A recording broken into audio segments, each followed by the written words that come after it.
subsidiary journals that are recorded in the different that we use to record the types of transactions. We're also going to look at the important concepts that you need to know and understand. And also we're going to look at the value added tax. And after all that, we're going to do a class exercise. Okay. So before I discuss the subsidiary journals, I would like just to give you a brief explanation of the accounting cycle and what we mean by the accounting cycle and the steps that are followed in the accounting cycle. Okay, so the accounting cycle is a process that we as accountants follow to record transactions, to process transactions, and to report those transactions. So the accounting cycle ensures that the financial data that is reported is accurate. By accurate, I mean that the data is correct and complete. And by that, I mean that all the transactions that happened during the year or month have been recorded in the business. Okay. Now let's look at the steps that are in the process of the accounting cycle. So first of all, the accounting cycle covers a specific period. And for the purpose of this module, it can be 12 months. It's 12 months, right? So the first step or the initial step in the accounting cycle is transaction identification or source documents. So here the documents can be a sale or a purchase invoice. It can be a loan contract with the bank, it can be a payslips or bank statements. So in this process, this is where we analyze the source documents or the transactions to try to determine where to record these transactions. And this step will also help us to know that if the transaction will be a credit or a debit, whether it's an asset or liability.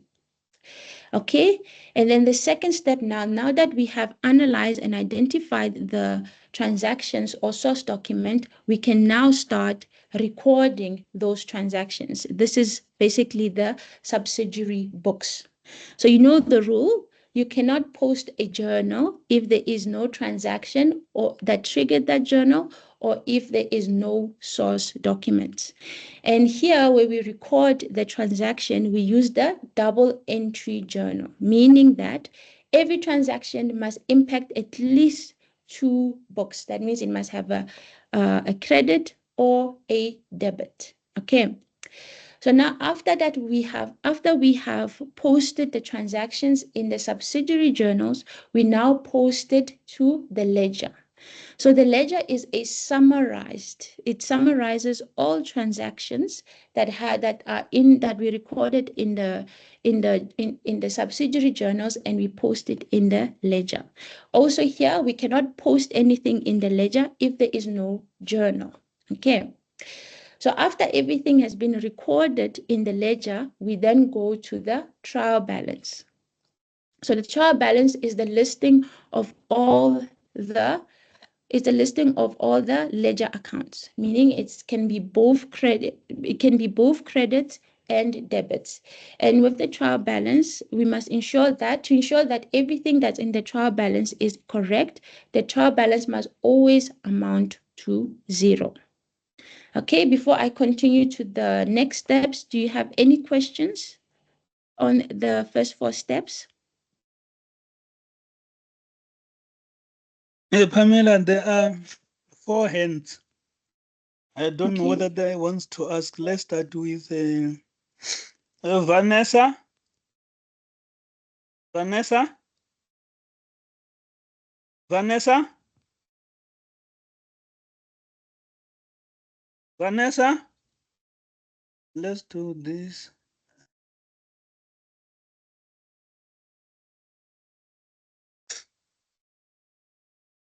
Vanessa?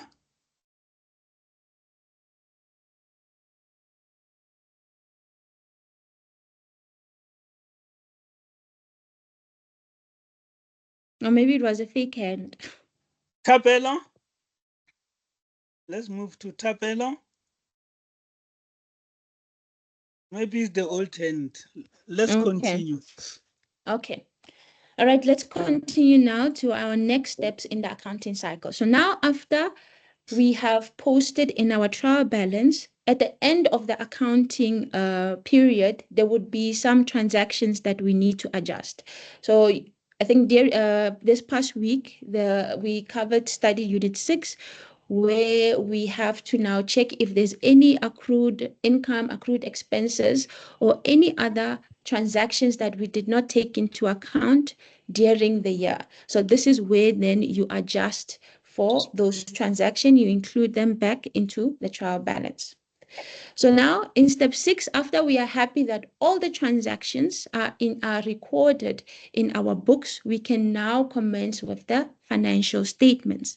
We can now start to prepare the financial statement, which is one of them is the statement of profit or loss. This is where we see if the company made a profit or whether they made a loss. So this we see the performance of the company. Statement of financial position. This is where we record all the assets and liabilities of the company. And lastly, the statement of changes of equity. So the statement of changes of equity just tells us what is the current value of the business. So with these financial statements now, we can now start with step number 7, where we can analyze and interpret the financial statement. By this, we check if whether the business is performing well or not. And after you have analyzed the financial statement, this will then help you with the last step, which is decision making, where the owners of the business decide whether they want to invest or disinvest in this business, or there's any growth of opportunities in this business. So in short, that is the accounting cycle. If there's no other questions, I will move forward. Is there a question relating to the accounting cycle? Let's take the questions. Let's start with disabled their mics. Let me first start with Vanessa. Vanessa? Vanessa?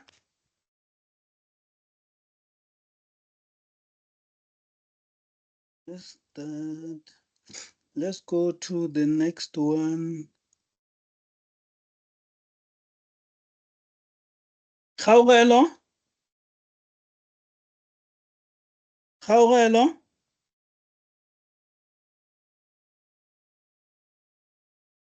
Gaurelo? The next one is Tapelo. Tapelo? Morning, sir. Morning, how are you? Good. I just wanted to understand which source document do we use for purchase returns and sales returns? Okay. So that will be here.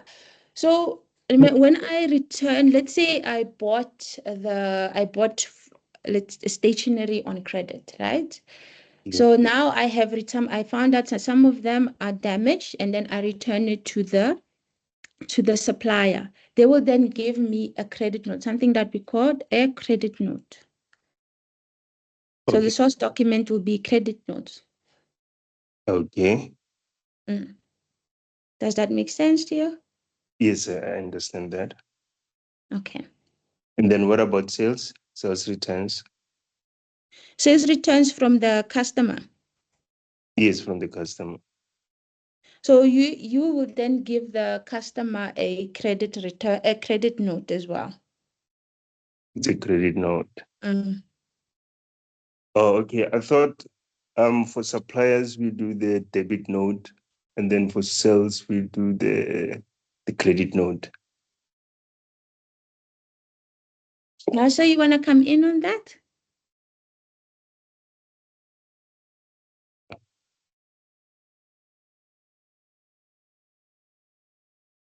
So both of them is the credit note for both purchase returns and the sales returns. No, okay, I think you're right. So sales, if I purchase on credit, Yeah. so the supplier will give me a debit note. right? You are right. It's a debit note. And if when the customer returns my sales, then I give the customer a credit note. Yeah, you were right. Okay. Yes. Thank you, Mr. Miller. Thank you.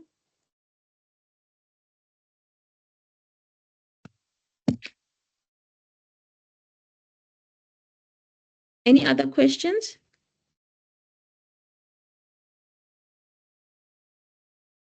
Gaugelo, you can unmute.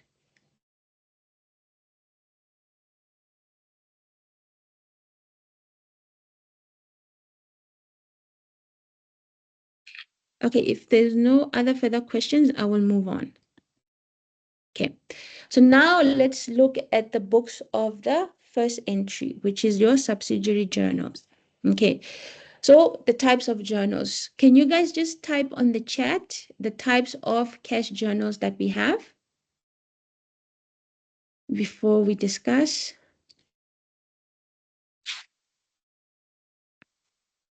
I just want to see.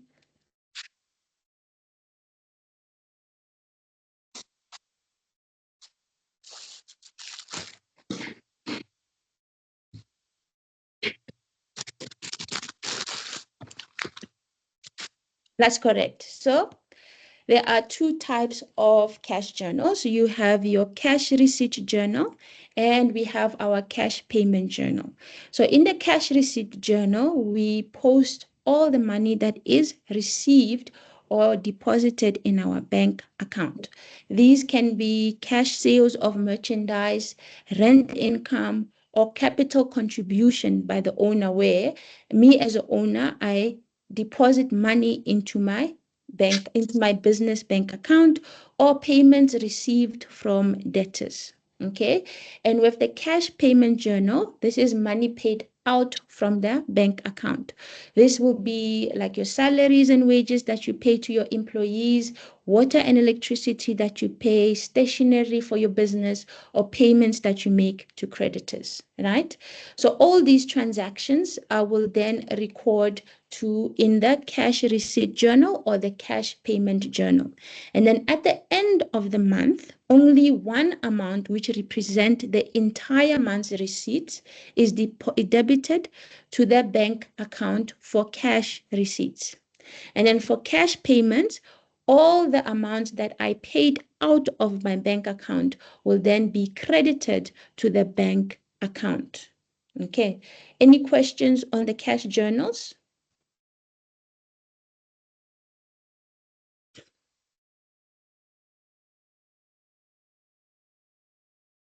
Still the same hand. Okay. Gaugelo, let me start with Gaugelo. Gaugelo? Gaugelo? Gaugelo?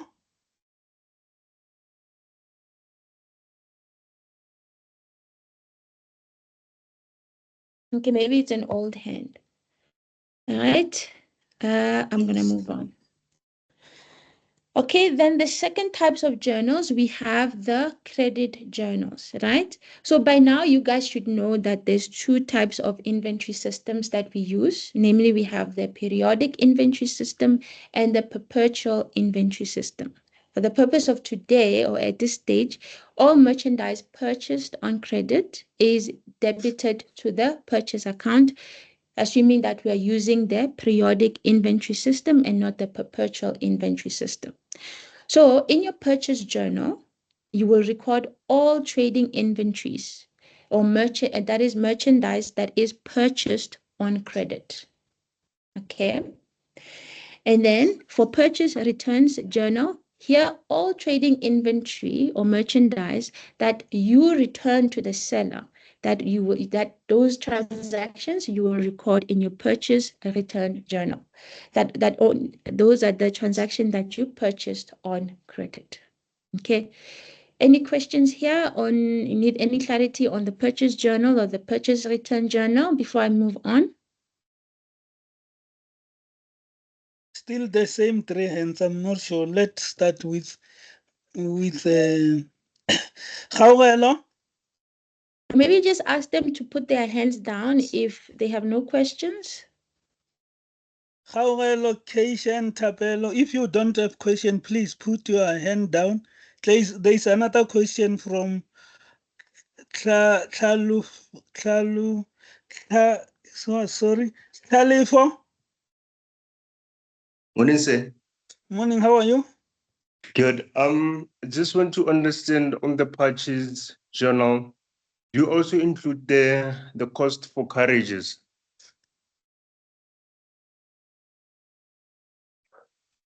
Carriages will be transport cost, right? Yeah. No, I think, sir, can you just take that one? You mean on the purchases journal? Yeah. Remember, on the purchases journal, the business only record trading inventory, the business purchased on credit. But here, remember here we said under study unit 5, we'll only consider periodical inventory system. And remember, when we are doing periodical inventory system, additional cost such as carriage on purchases, import duties, they are recorded separately in their accounts. They are not form part of trading inventory. Okay, sir. Thank you, sir. Thank you, sir. Thank you, Pamela. Thank you. Okay, moving along. Then we have the sales journal, also part of the credit journal, sales journals, and the sales return journals.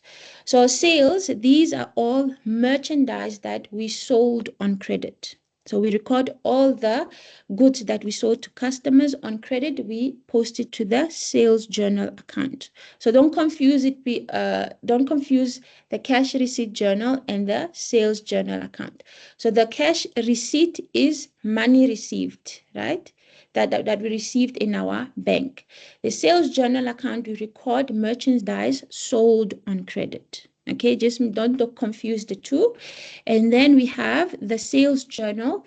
Here, all merchandise that was sold on credit and are returned by the customer back to our business.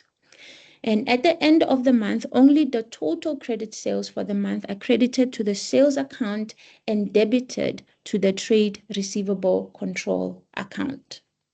Okay. Then we have the general ledger. So all transactions that cannot be entered into one of the journals we have discussed above, we then record that in the general ledger. So, for example, it can be credit losses, that is your bad debts that are written off, interest on debtors' accounts, or any errors that we have to correct before year end. Right. And also remember that purchases on sales of goods other than merchandise are recorded in the general ledger for the purposes of this module. Okay, that's the end of discussion on the subsidiary journals. Do you guys have any questions? Let's see the hand. Please, guys, raise your hand. We'll unmute you. Like the next question is from Ayanda. Ayanda.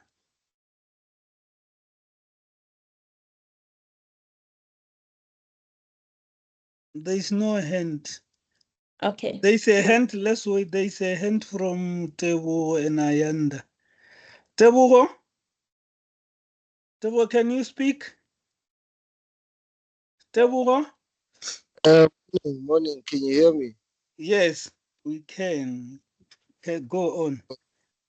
Thank you. So, with regards to the general ledger, I tend to have a bit of confusion when we say the interest on debtors account and errors that are corrected.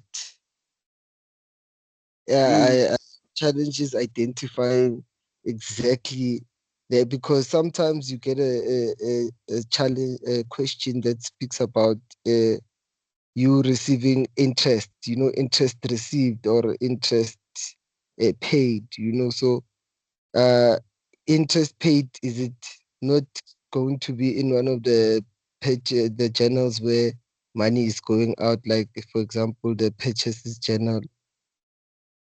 Remember, under purchases journal, we record only trading inventory. purchased on credit. And under sales journal, we record only trading inventory sold by the business on credit. And the returns of trading inventory from our debtors, which is our trade receivables, will be recorded under sales returns journals. And when the business returns trading inventory to the seller, they will record that transaction under purchases returns journals. And the Yes, cash. sorry.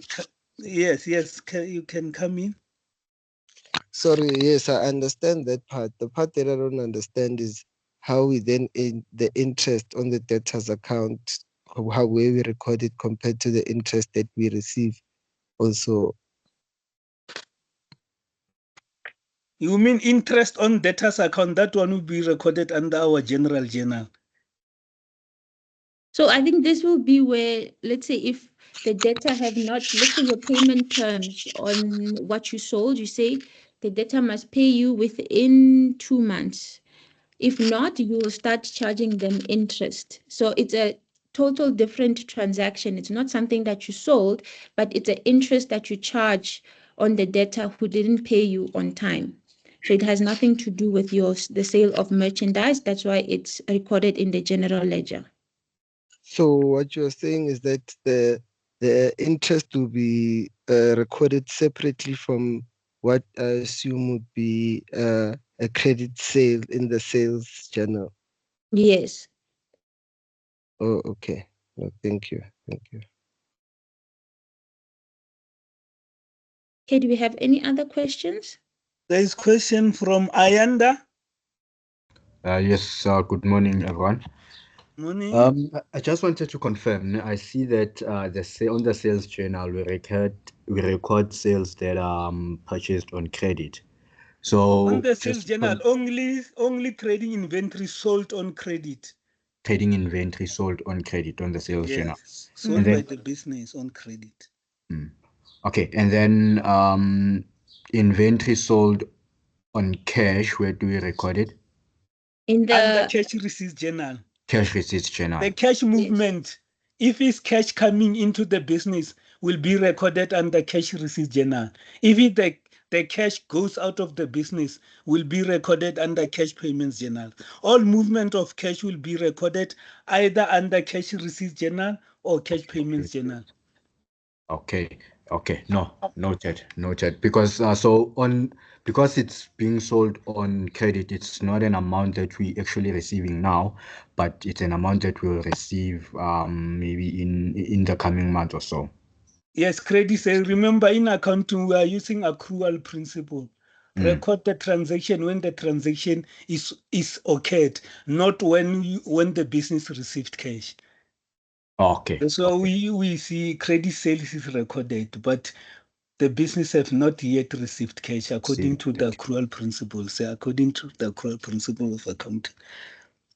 Okay, noted. Thank you so much. right. Thank There you, is sir. another one from Rivoni. Rivoni.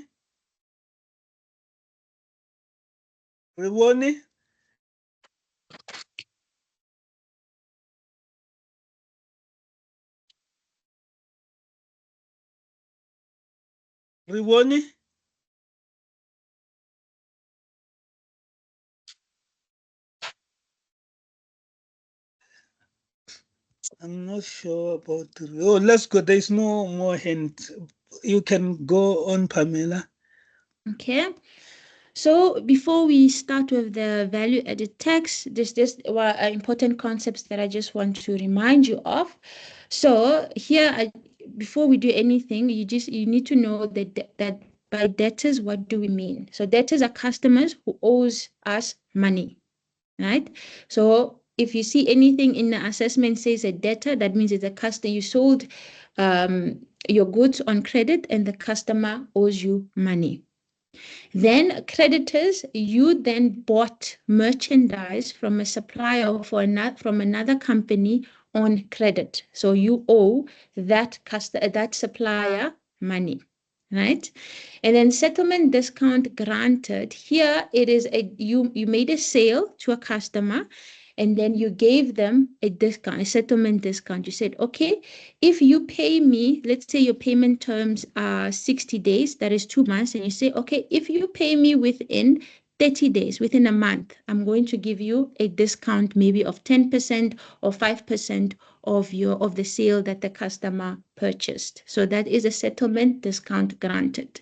So the same can be given to us by a supplier where we receive a settlement discount, where you buy, maybe the supplier says, if you bulk buy, let's say stationery, I'm willing to give you a discount of 5%. So these are the important concepts. You just need to know these. If you don't know it by now, concept makes sense to you guys? Do you want me to go through them again? Okay, There's moving a on. hand from Keisha. Okay. Keisha? Yes. So I wanted to ask you guys, please re-explain to me the difference between debtors and creditors, because those parts are really confusing to me. Can you maybe like put it in a simpler form or what, please? The difference between debtors and creditors. Yes, please. Okay. So a debtor, so let's say I have a business, I sell furniture. Okay. Some of the customers will come and buy, let's say they'll buy a chair or a dining chair, they'll buy it cash, right? And say I'm selling it for 5,000 Rand. They buy it cash, I receive that cash right there and then. Then there comes a customer that would buy the dining chair, but they won't pay me cash right there and then. They'll buy it on credit and say, okay, I'll pay you in installments for the next 6 months. Because I have not received that money yet, that customer becomes a debtor to me. They owe me money. Okay? Okay.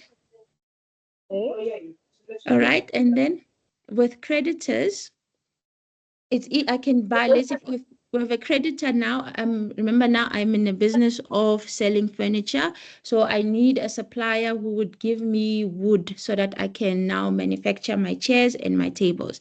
So when I buy those merchandise, I don't pay the creditor cash right there and then. They borrow, it's almost like they give me, it's almost like they're borrowing me that money. So I'm going to pay them in installments. So I owe that creditor money that I have to pay. So that's the difference. Does that make sense? Yes, it does. Thank you. Okay. It's another question from Nkulu Leko. Nkulu Leko.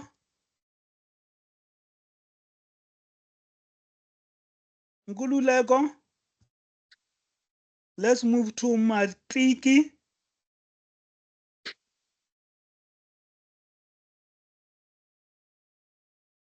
Matiki. Khomuto. Hello, can you hear me? Yes, we Mhm. can. Yes. I want to understand here on the creditors. Like say, for example, if I say I have a business, then I give someone some goods with a credit, which he or she gonna pay me in the next 6 months. Am I going to be the creditor? No, you are the so you run the business. So you almost Yes. like you are the borrower. So that customer is a debtor to you. Then me, I'm a creditor. So because I gave someone bought goods on credit on me. So I'm a creditor because that person owes me. The debtor owes me. No, you are not the creditor. You are the business. You sold to that person on credit. That person will be a debtor to you. You are only going to be the creditor when you purchased from the supplier or from someone on credit. then the business will now be a creditor. If the business purchased from someone on credit, now the business will be a creditor to that person. Okay, I just wanted to understand that. I was a little bit confused about that. Thank you. No, thank you. Ivan? Ivan? Morning. Morning, how are you? Yeah, for me, it's also the same thing as the previous question that you just received now. Because with the creditor, according to how I understand it, a creditor, isn't it that when we go to the supplier and we purchase inventory on credit, so we're going to pay for that credit at a later stage? Is it not like that, right? Yeah, it's like that. It's It's a like that, liability. yeah. So if then, doesn't that automatically mean that the business also owes somehow the business also becomes a debtor, but at the same time it's a creditor? There's a bit of a confusion there. Yeah, Okay. yeah, you can go on, Pamela. Okay, think about it this way, right? You have, let's say, company A, and then you have company B. Company A, I'm selling furniture, right? And company B sales, they are selling wood that me as company A will use to now produce the furniture that I want or design the furnitures that I want. Now I go to company B and say, okay, I want to buy, I don't know, I want to buy wood that because I want to design some chairs or something like that. But I won't pay you cash now. Right? I'll pay you cash at a later stage. So to company B, I become a debtor. So I owe them in their books, they'll recognize me as a debtor because I am their customer. In my books as company A, I record company B as a creditor because I owe them money.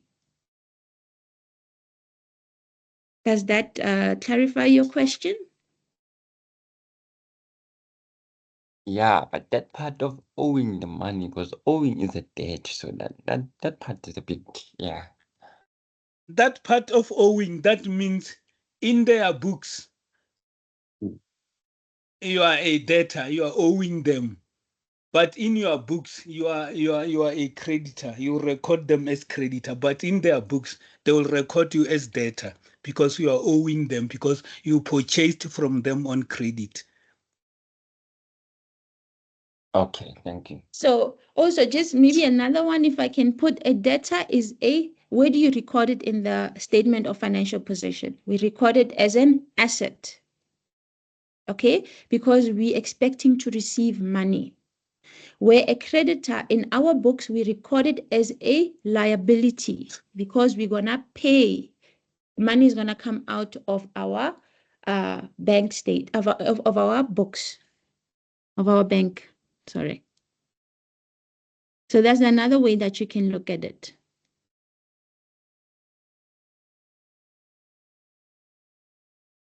Are you happy with that explanation? Yes, thank you. Okay. Let's move to Piti. Piti Poshia.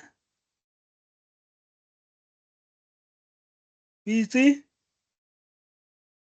Well, yes. Yes, we can. Okay, I want to understand the settlement discount granted. Is it granted for a month or for the whole debt? When they say they give you a settlement discount, do you settle the whole debt? For instance, if I owe a company 10,000, do I settle the whole 10,000 or is for the month? Okay, so a settlement discount granted. So now I have bought the wood from company B, got 5,000 with got 5,000 rand, right? So Okay. company B says, okay, if you buy additional 5,000 rand, let's say, now he says, okay, buy 10,000 worth of wood from me. If you do that, I'm gonna discount your price Okay. by 10%. Oh. Meaning instead of paying 10,000 rand, I'm going to pay 9,000 rand. Oh, okay. So it's a reduction of what you're supposed to pay. Another way is that, another way, a settlement discount, if he says, okay, if you pay me, say the 5,000 rand, so if you pay me 1 month earlier, right, that 5,000 rand, you don't take 6 months to pay me, you take 5 months to pay me, I will give you 10% discount. Okay. Thank you. Then you're gonna pay 4,500 rand instead of 5,000. Okay. Thank you.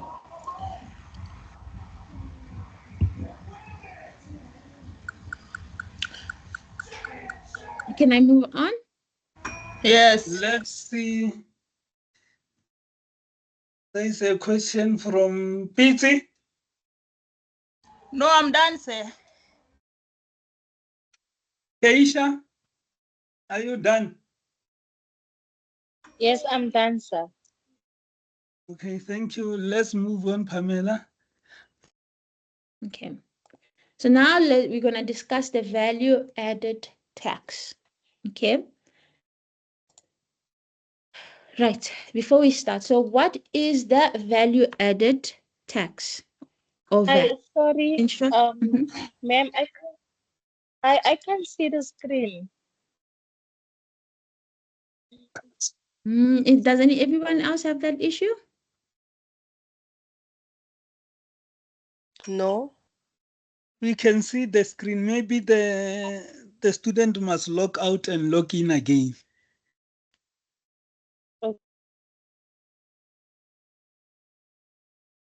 Okay. So what is value added tax? In short, VAT. It's an indirect tax. Why? Because businesses collect these taxes on behalf of the government. Okay. And it is placed on almost all the goods or services that are sold by the business. And the current VAT rate in South Africa is 15%. So now, do all businesses charge VAT? No. Why? Because only a VAT registered business can charge VAT. Okay. And they can only register if they meet their minimum requirements to register as a VAT vendor. Next question.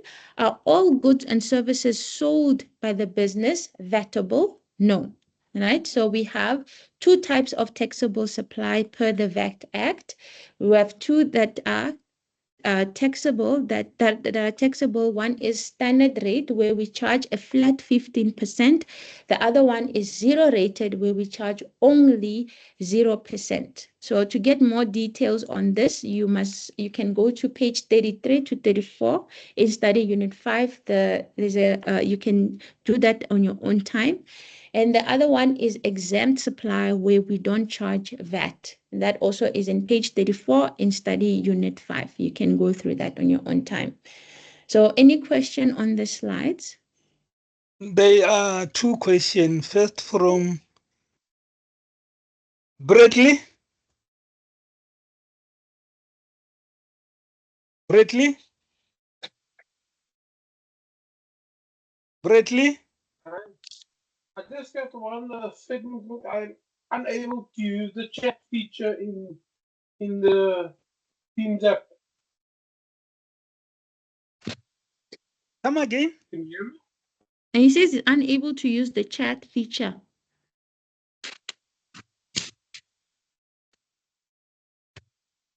Oh, he can't type on the chat. Mm.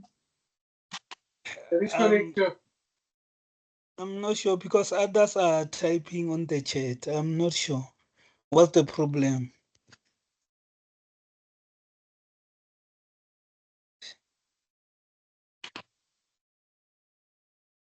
Okay, do we have any other questions from students?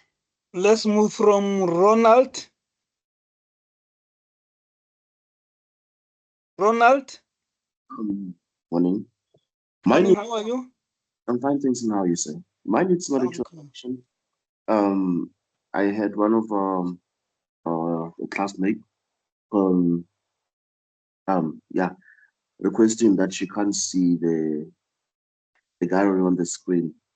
I needed just to assist. If she can go to the 4 boxes, when she tap on the screen, it will show the class that we're in. Then there are 4 icons there. The first one, 3 icons there. The first one is the 4 dots, which is the view switcher. If she can switch to a gallery instead of the large gallery or the audio, then she'll be able to see this, like the presentation on the screen. Thank you. Oh, thank you, Ronald. Oh, thank you for that. There's another question from Ayanda. Ayanda?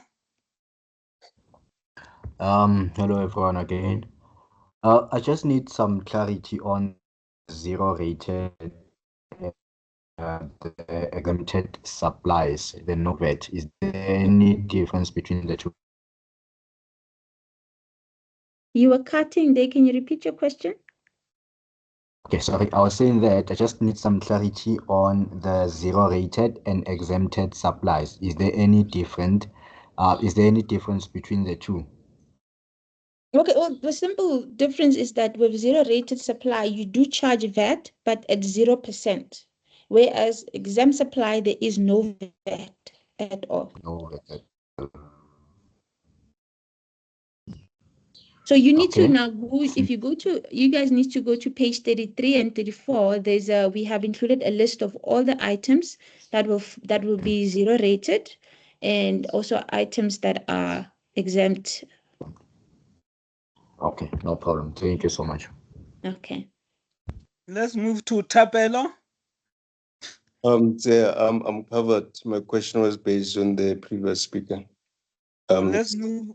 Let's move to Andile. Good morning. Good morning. Good morning. I just want to find out, are non-profit companies entitled to charge the VAT? So remember, VAT is charged on what I'm selling, right? And also, I must be registered for VAT. I must be a registered VAT vendor. If that non-profit organization is not registered for VAT vendor, they cannot charge VAT. And if they don't sell any goods or services as well, no VAT. Okay. So do you want to add on that? No, it's okay. Yeah. The reason I'm asking based on scenarios like RFQs, like on realistic situation whereby you are invited to let's say for a certain RFQ as a supplier, let's say government departments, and then you are this non-profit company, and then I'm not sure how to raise it, but I'm in that situation whereby I'm a non-profit company. I'm supposed to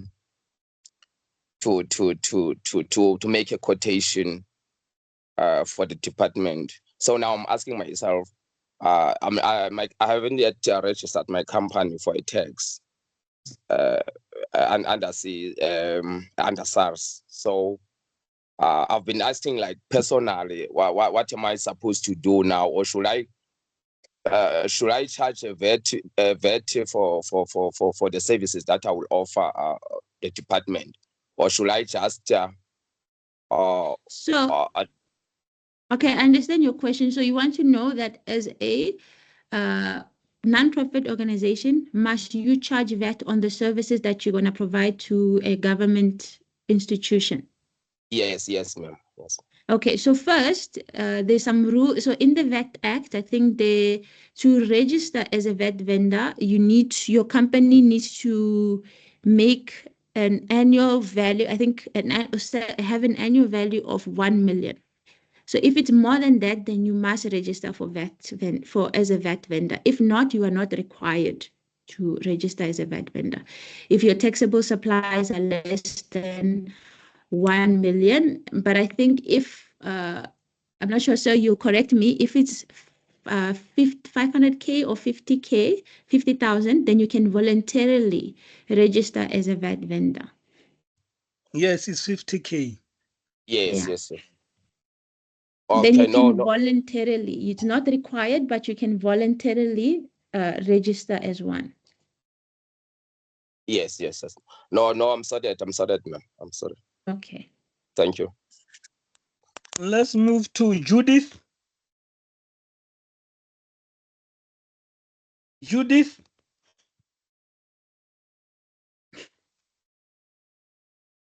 Judith.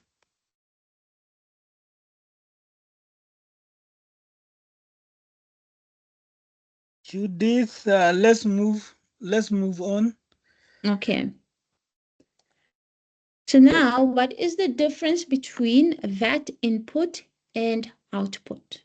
Okay, so VAT input is what I would pay on all purchases. So I think the easiest way for you guys to know the difference is goods and services coming into my business. That's why it's like VAT input. So I can claim VAT input on goods and services that are coming into my business. Where VAT output is VAT charge on sales. So another difference, like goods or services going out of your business or sold. So that's why you see the VAT output. So once all the transactions, once you record all the and credit the VAT output. Why? So we debit the VAT input because VAT input represents an amount that I can claim from SARS, and so therefore it's an asset for me. So it increases on an asset increases on the debit side. And why I credit the VAT output is because it's money that I will pay to SARS. So it becomes a liability to me, and a liability increases where? In your credit side. So once in the VAT control account will then determine if the amount is payable or refundable from the government. That is SARS. Okay. Some basic rules is that for you now to claim input tax, you must have a proper tax invoice that is also kept. And then how would I know if I owe SARS money, and how would I know if SARS must refund me money? So if your VAT output, that is the total of all your sales, is more than your VAT input, that means you owe SARS money. And if your VAT output is less than your input VAT, that difference means that the government owes you money. Okay, do you guys have any question on this slide? There is question from Lito. Lito? Let's move to the next one. And the next one is Ntswaki. Ntswaki? Hello, can you hear me? Yes, we can. Okay, I just want to know between these differences of VAT input and VAT output, as it is charged, the VAT input is charged on purchases. Does it include cash purchases and credit purchases, or? Yes. Oh, okay. Same as VAT output. Yes. Okay, thank you so much. The next one, Ntswaki, are you happy? Yes, I'm covered, sir. Thank you so much. Let's move to Litu Kokanya, sorry. Cindy? Cindy? Can you kindly repeat? You were too quick because there was a point when you mentioned liabilities and I was not following properly. Can you kindly just repeat the difference between the VAT input and the VAT output again? Okay, no problem. So I was saying that, so VAT input, right, is on all your purchases, right? It's goods and services coming into your business that you can claim VAT input from. So then we're going to record all of those transactions into a VAT input journal. Then VAT output is VAT output I charge on sales. So these are goods or services going out of the business. So I'm collecting that VAT on behalf of the government that I'm gonna pay. So after we have recorded all the transactions in your VAT input and all the transaction in your VAT output, you will have a total. So that total you will transfer to the VAT control account here. So the VAT control account. So you will debit the total that is in your VAT input as in the debit side.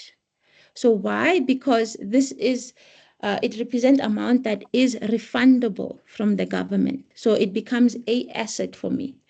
That's why an asset, where does an asset increase? It increases on the debit side, where then you're going to credit the VAT output in your VAT control account. Why? Because VAT output represents an amount that is payable or money that I owe the government. So money, it's a liability. So a liability, where does a liability increase? It increase on the credit side.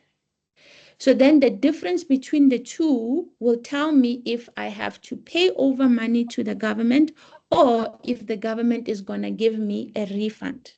How? Because if your output VAT is more than your input VAT, that means you have made more sales than your purchases. So you owe the government money. And then the other way around, if your output VAT is less than your input VAT, that means you sold less. So you received less than what you have purchased. So the government owes you money. So it's a refundable. Does that, do you understand? Yes, yes, oh, yes. Thank you so much. Understood.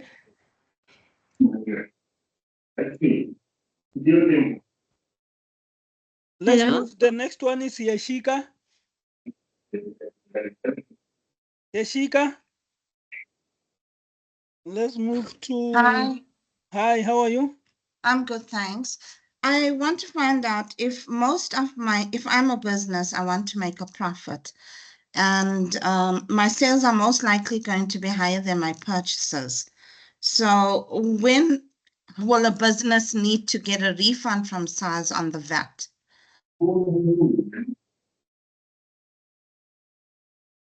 Sir, can you take that one? Yes, what I know about refund and payable, if your VAT output is greater than your VAT input, then you must pay SARS. But if your VAT output or VAT input is greater than your VAT output, then you are going to get a refund from SARS. Sure, I understand that, but my question is, if I'm a business, I'm going to make a profit. I'm not existing to not make a profit. So usually my VAT output is always going to be more than my VAT input. So how will I ever get a refund from SARS in that sense? That one, I'm not. Let's say I don't know, but yeah. Okay. My company might not be doing good, or okay, I understand. Thank you. Oh, thank you. Let's move. The next one is Pelokazi. Pelokazi. Oh, okay. Good morning. Morning, how are you? I'm fine, thanks. I don't have a question. I just want to alert the tutors that they must also check the chats, because we have questions on the chats and people say that they are unable to raise their hands and everything. So when you access their questions, please check on the chats as well. Oh, thank you very much. I'll do so. Thank But you. Okay, let's thank move you. to the next one is Bianca. Morning, everybody. I'm here. Yes, how are you? I'm good, and how are you? I'm okay. I just need assistance with one transaction. So in a scenario where the owner of the business is taking out goods but using the business card. So say for instance, he purchases a couch for personal use but uses a business card and VAT is charged on that. So how would that transaction be recorded? That is charged on the drawings. Okay, so that's normal drawings as well. Okay, thank you. Thank you. Let me, on that one of, what I remember, that transaction will be, what I know, that transaction will be recorded under, that transaction will be recorded under cash, is cash payments journal. If I remember well, the transaction will be recorded under cash payments journal. And I'm not sure whether there will be that on drawings or not. Let me, I'll put the answer on the chat while I'm still looking for something. Okay, thank you. Thank you.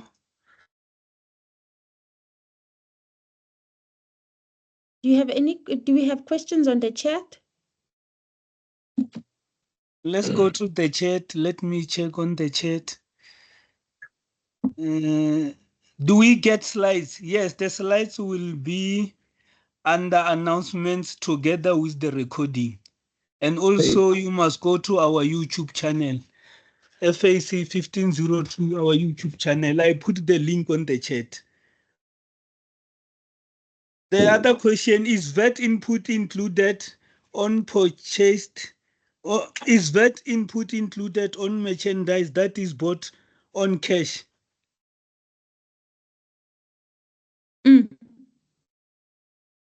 So yeah, you can claim VAT input from cash purchases and also credit purchases.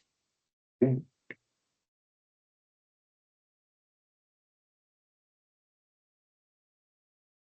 other one is saying, good morning, everyone. Ma'am, I want a clarity on what happens if you don't register as a vendor. You will if SARS come back and see that your business makes more than 1 million of taxable supplies and you did not register, you will attract penalties. Yeah, the other, any assessment open? Yes, assessment 2 is opened from the 4th and it will close on the 11th, on the 11th September at 11 p.m. I don't understand this question. Is that money that goes to SARS? Yes, the VAT output will go to SARS and the VAT input will be claimed, will be, the business will claim VAT input from SARS. But the business only, I think the difference between the two, so am I right, sir? Yeah, you can go on. So if after you have recorded all your VAT input transactions and you have recorded all your VAT output transactions, and then you transfer it to your VAT control account, and then you find out that your output VAT is more than your input VAT, then you have to pay SARS. If not, if your VAT output is less than your input VAT, then SARS will pay you it will give you a refund. Okay. The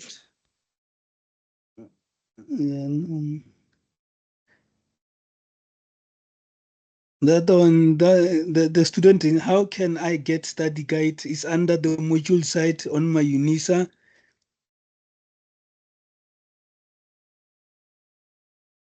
There's another question on VAT input. Do we as a company only have the claim to SARS if we bought our goods from another VAT vendor? No, yes, let me just think. So if I buy, yes, from another VAT vendor, because then they will charge VAT. So if another person is not VAT registered, you can't, they won't charge any VAT on the invoice. So you can't claim because there's no VAT that was charged on that invoice. Let's go back to the chat. Let's go back to the hands. They say hands from Jeanette. Jeanette. Jeanette. Jeanette. Let's move to the next one. Tapelo. Oh, Yes, Jeanette. sir. Let's Yes, sir. first Jeanette first. Jeanette. Then Tapelo will come after. No, sorry, it was a mistake. I don't know how did I get to raise my hand, but I understand. Thanks. Tapelo. Yes, sir. My question is based on settlement discount granted on cash receipt journal.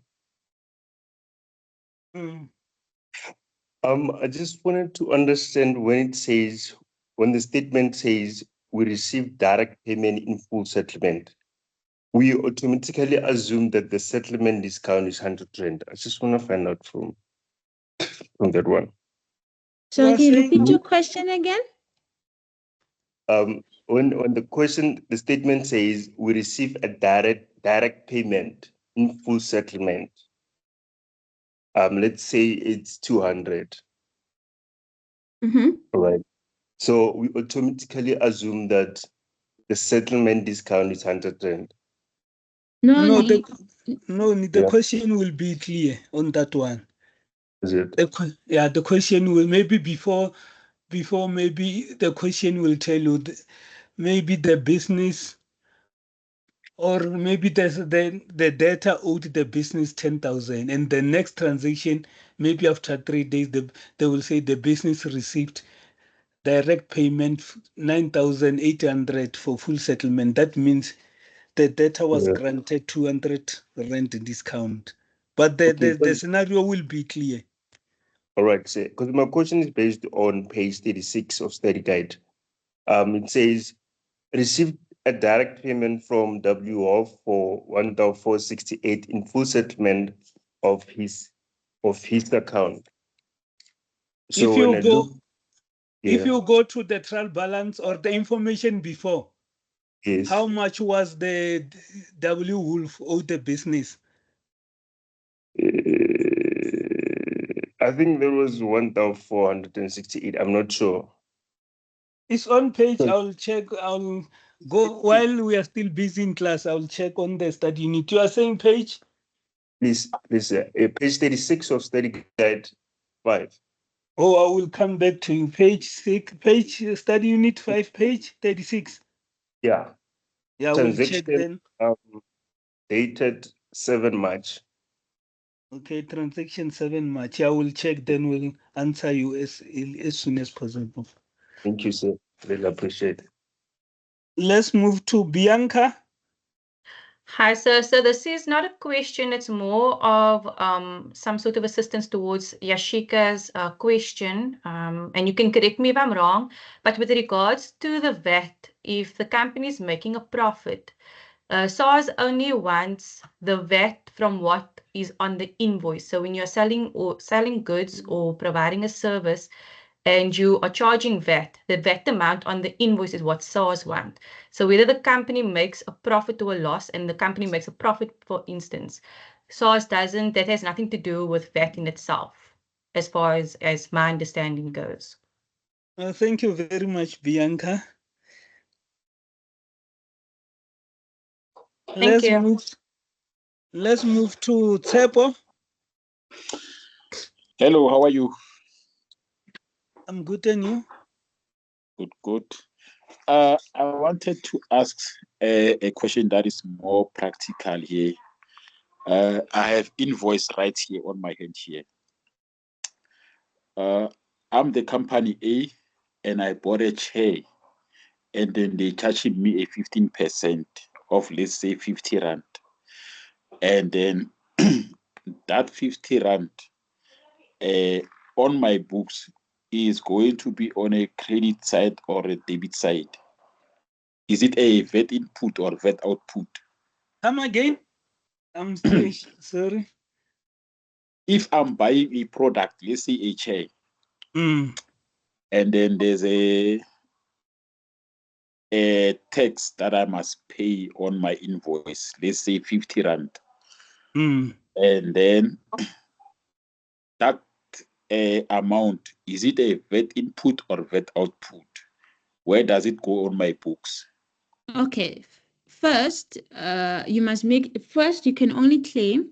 Okay, so it will be a VAT input, but you can only claim if you are a registered VAT vendor.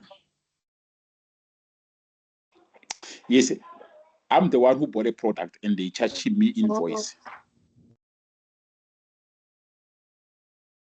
Yes, you are the business. Yes, I'm the business. I bought a chair and they charging me a tax. Yes. Yes. So it is, like I said here, it's goods and services into your business, right? Yes. So then you put, but only if you are VAT registered. Only if your company is VAT registered. Okay, so Not every company can claim the VAT input. Only VAT registered vendors. so the amount on this invoice is going to be VAT input on my books. Yes. Or is the amount that I'm going to claim there at SARS? Yes. Okay. No, I understand. Let's move to the next. The next is Mamukete. Mamukete? Hello, can you hear? Yes, we can hear you. I want to know about the 15% and the 115%. When do we apply it? Because I don't understand. Please clarify for me. Okay, it was going to be the next slide. So, okay, do we have any other question on this specific slide before I move on?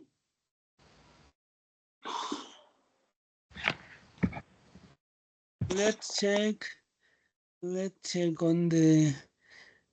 There's no question. Let me answer Tapelo because now I'm on study unit. I'm on study unit 5.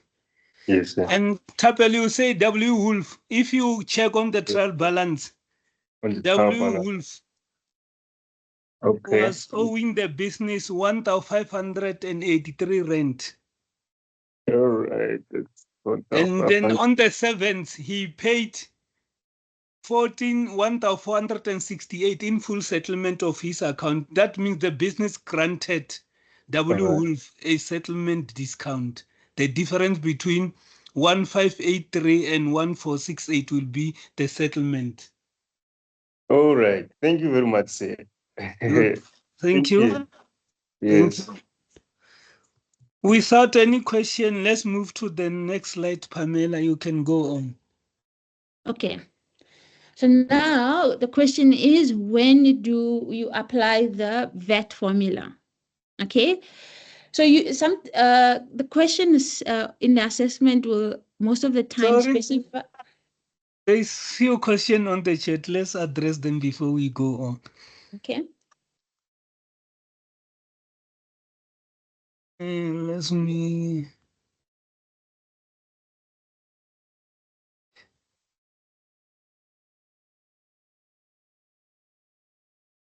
Still going down. This one, I'm still unable to record transaction on the journals, but is assessment 2 based on recording of transaction or only it will be, or there will be a theory? Assessment 2 is based on study unit 1 to 10, and there will be a theory, not much theory. Maybe it will be other question of true or false. It will not too much theory, but there will be a theory. And the other one says it is not possible to increase the time allocated on the assessment Yes, always on the assessment we allocate extra 10 to 15 minutes for each assessment. And at attempt also, the attempt, like for example, assessment 2 is one attempt and the other attempt will be on elective assessment 5. Remember, assessment 1 was only 2 attempts because there were no electives for assessment. There were no elective for assessment 1. Because assessment 2, there is elective, we decided let's make one attempt for assessment 2 and the other attempt will be for elective assessment 5. The other one, please send us the link for YouTube channel. I already shared the link on the chat. If you go up on the chat, you will see the link. The other one, I want to get a clarity on the circumstances whereby you credit VAT output, debit or debit VAT output, and when you credit VAT input or credit or debit credit VAT input or debit VAT output. I don't understand this question. Mohadi, it's better to raise your hand so that we can address your question. The other one, can you explain VAT on settlements? Yeah, we that one will be explained. We are going to explain it later on. VAT input equals to money coming in from SARS. VAT input is not money coming in from SARS. Is the VAT we want to take it? I'll take it. Okay. So VAT input is the VAT that is on your purchases. So if you buy furniture, for example, a couch, the business, if it's VAT registered, they will charge you 15% on that invoice. So now, because you have paid the full amount plus the VAT, you are allowed to claim that 15% from VAT. Here, when I said goods and services coming into the business, is just so to help you to differentiate between a VAT input and a VAT output. So if you look at it, if you see, if I'm buying, it's goods or services coming into my business. So that's why you can identify that this is a VAT input because it's goods or services I bought and they are coming into my business. Whereas a VAT output are goods or services going out of my business where I charged VAT on the sale. So it's something that I sold. So it will help you to see that, okay, this will go to the VAT output because it's goods or services going out of my business. So that I just put there to help you see the difference between the VAT input and a VAT output. I hope Nkululeko is answered. Let's move to the next one. This one I don't understand. Non-food.shop. Where to find those transactions? I can't see them on the screen. That one I'm not sure. Maybe non-food must raise the hand and ask the question. The other one is from Noloiso. Where do we record VAT input on the journal? That one, and also Noliso must be specific, or she must raise her hand to ask the question. There is another one from Asanda.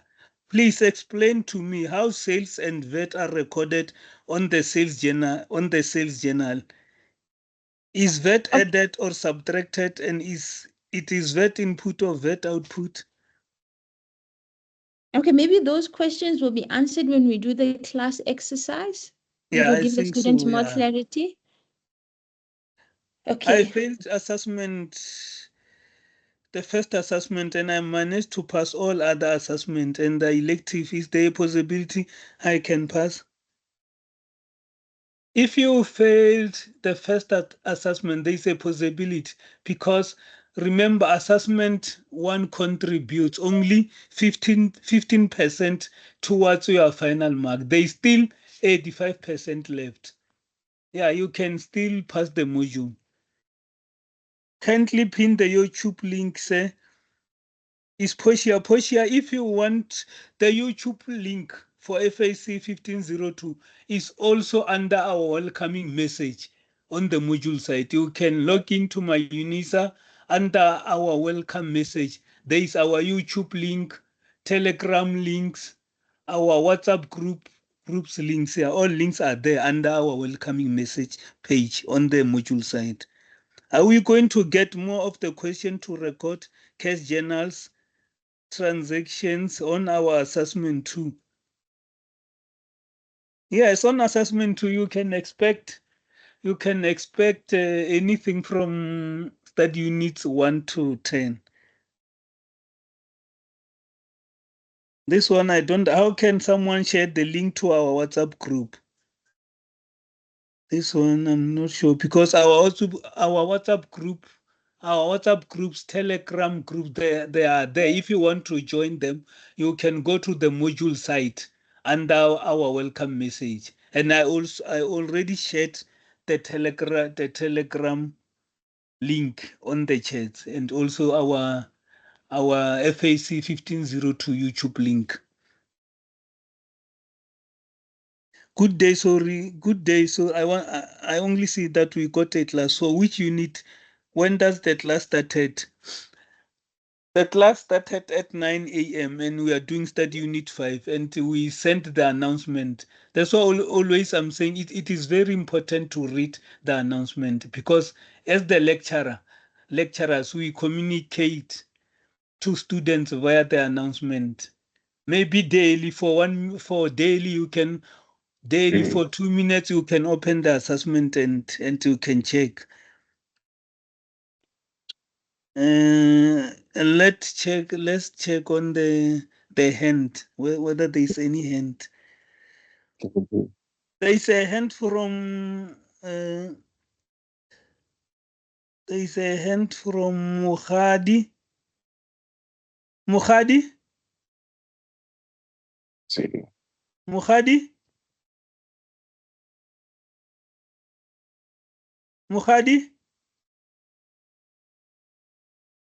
Mukhadi Machete? Mukhadi?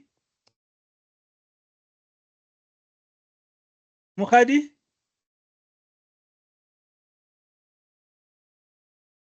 Let's move from Mukhadi to the other one is Luvengo. Luvengo? Hey, good day. Good day, how are you? My question is this one. So I want to find out, you mentioned that the alternative assignment for assignment 2 is 5. So if I did well on assignment 2, is it a must to complete assessment number 5? If you are happy with the marks for your assessment 2, there is no need. Remember, we are going, the highest will contribute towards your final mark. The highest mark between assessment 2 and elective assessment 5 will contribute towards your final mark. But if you are happy with your assessment 2 marks, there is no need for you to do elective assessment 5. All right, thank you. Thank you, Mukhadi. Mukhadi? Mukhadi, speak louder. Morning, how are you?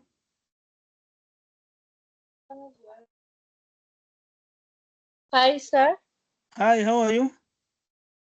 Sir, I'm not quite well. So most of the questions that the students are asking me, they're mostly based on the assessments. Can I kindly ask, sir, like to focus more on today's lessons because the assessment information is literally on the tutorial letter.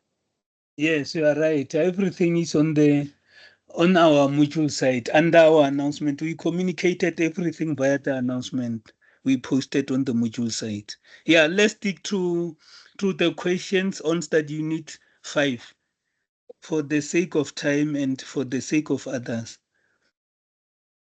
That's why I'm saying it's very important to read the announcement. Let's stop asking the admin question. Let's ask the questions on study unit 5. Okay. There is no other question. Let's move on, Pamela.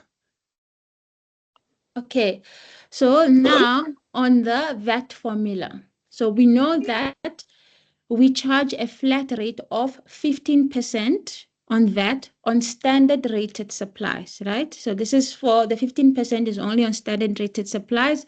Just remember that if a good is 0 rated, you charge only 0%. That means it basically 0. So if an amount is VAT inclusive, okay, it means that the VAT of 15% is already included in that amount. So what you want is to see how much is the VAT amount from that specific transaction. Okay, so then you take the amount that's already including VAT, you times it by 15 divided by 115 so that you get the VAT amount. Okay, and if an amount is exclusive of VAT, meaning that the VAT of 15% is not included in the amount, therefore this one is a simple one. So you just take the amount that doesn't include any VAT and you times it by 15%.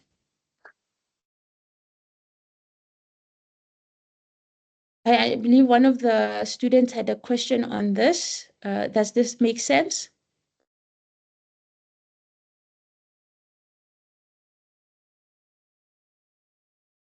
Let's see on the chat. Let's see. There are a few hands. The other one is a hand from Charles Pillay. Charlene, sorry. It's a hand from Charlene Pillay. Charlene?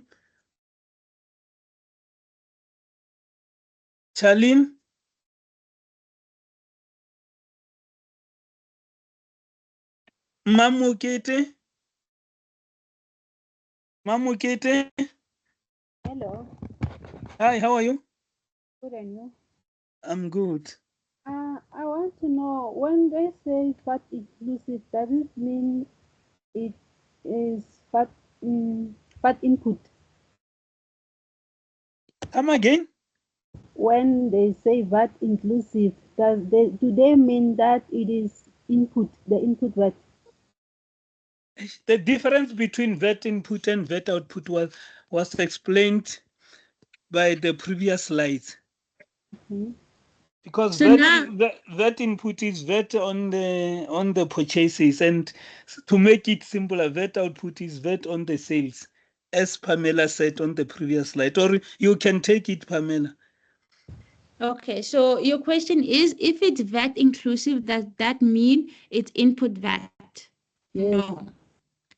So it can be VAT input, it can be VAT output. So it can be a purchase. So I purchase something on, let's say I purchase, let's go back to the couch. I purchased the couch for 5,000. It's already VAT inclusive. So you can say it's already VAT inclusive, right? Meaning that VAT is already charged on that amount that I paid. So on the sales side, you can sell the couch to a customer of 5,000 and already include VAT on it. It just means that that 5,000 rand I sold to the customer for the couch, it already includes the VAT. So now, when a question says that that amount is VAT inclusive, you have to now determine how much is my VAT amount on this input tax or this output tax. So that's why you use this formula, 15 divided by 115, so that you can get the VAT amount. Okay, thank you. Okay. Do we have anyone else? Let's move.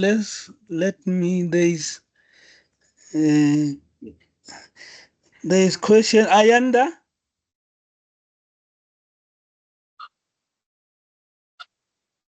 Hello, can you hear me? Yes. Okay, so I just wanted to confirm if this VAT, it seems to be a bit confusing, right? So in terms of the VAT inclusive, right? So let's say I have 1,000 an amount of 1,000, right? And then the calculation will be 1,000 times 15 over 115, right? So mean the answer that I will be getting, so that will be the VAT amount of the 1,000 or from the 1,000. Okay, let me do an example, a simple example. Okay, can anybody see the Excel sheet? Yes. Okay, so here I bought a couch. Now I can't spell couch. Right? And on this side, sorry, on this side, I sold couch. Okay, so I bought the couch for 5,000 rand, and then in the invoice, they included 15%.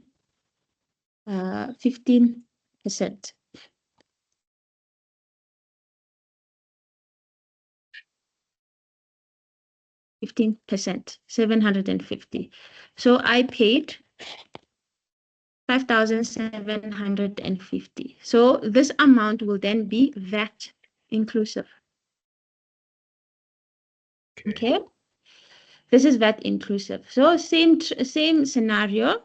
I sold the couch for 5,000 rand. I already charged the customer 7,000 rand. So this amount will then again be VAT inclusive. So what I'm saying is, then how do I, so now the question does not show you this part. It only gives you, it does not show you this part. It only gives you the 5,750 and says it's VAT inclusive. So how do you now get the VAT amount? This VAT amount. How are you gonna calculate it?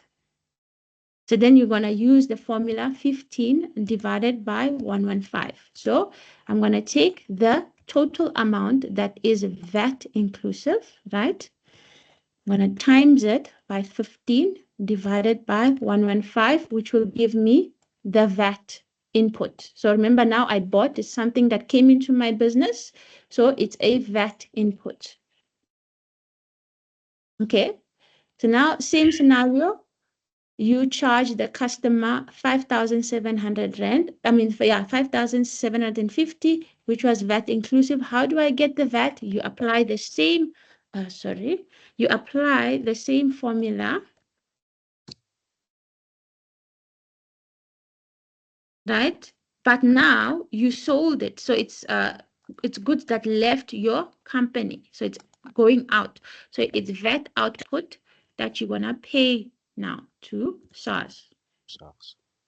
Okay, so now how will I know? So I think some of you guys were confused. When now do I claim? When do I now pay? So then you will transfer. Let's say these are all the transactions that happen within the year. You transfer the total. This is your total VAT input. This is your total VAT input. Then we have an account, a ledger that is called VAT control account. Okay, VAT control account, it will have a debit, it will have a credit. So this VAT input, so it is money that I can claim from SARS. So it's an asset for me. It represents something that I will owe, right? I'll receive cash. So an asset increases where? On the debit side. So I'll transfer the 7,000 rand to the debit side. Now put the VAT input. Okay, then now VAT output is a liability. I owe this, I collected this amount on behalf of SARS, so it represents a liability to me, so I'm going to credit because a liability increases on this credit side. So you put there 750. So what is the total now? My total is 750 this side,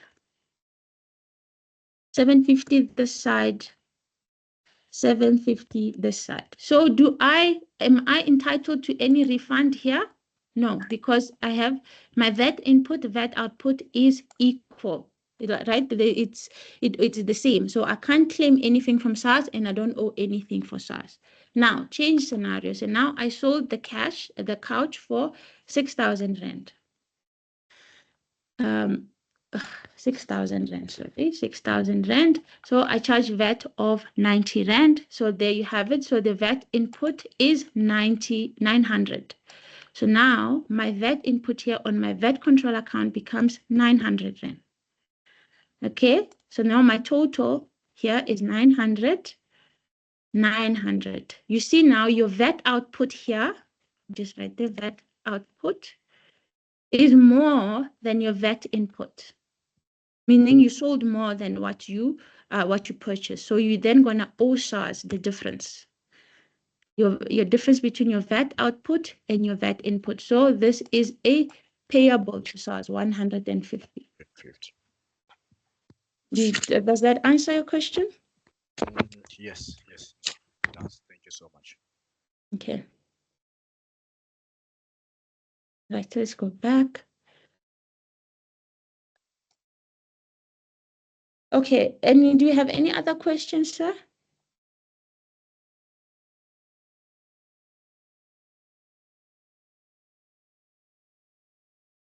Okay, I'll move on. So now we've dealt with the amounts that are VAT inclusive. Then you'll find the amounts that are exclusive of VAT. It means that VAT of 15% is not included in the amount. Okay, let me go back to that example. So here I don't have any of this. Okay, just delete that. So you only 5,000 that you paid, it excludes VAT. Okay, and I sold 6,000, excludes VAT. So there's no VAT. Now the only thing I charge is going to be the 15%. So I need to now calculate the 15%. To see what is my VAT. So on the couch I bought, you're going to say the 5,000 times your 15%. That is my VAT input, right? And then the same as well, you're going to do on your couches that you sold.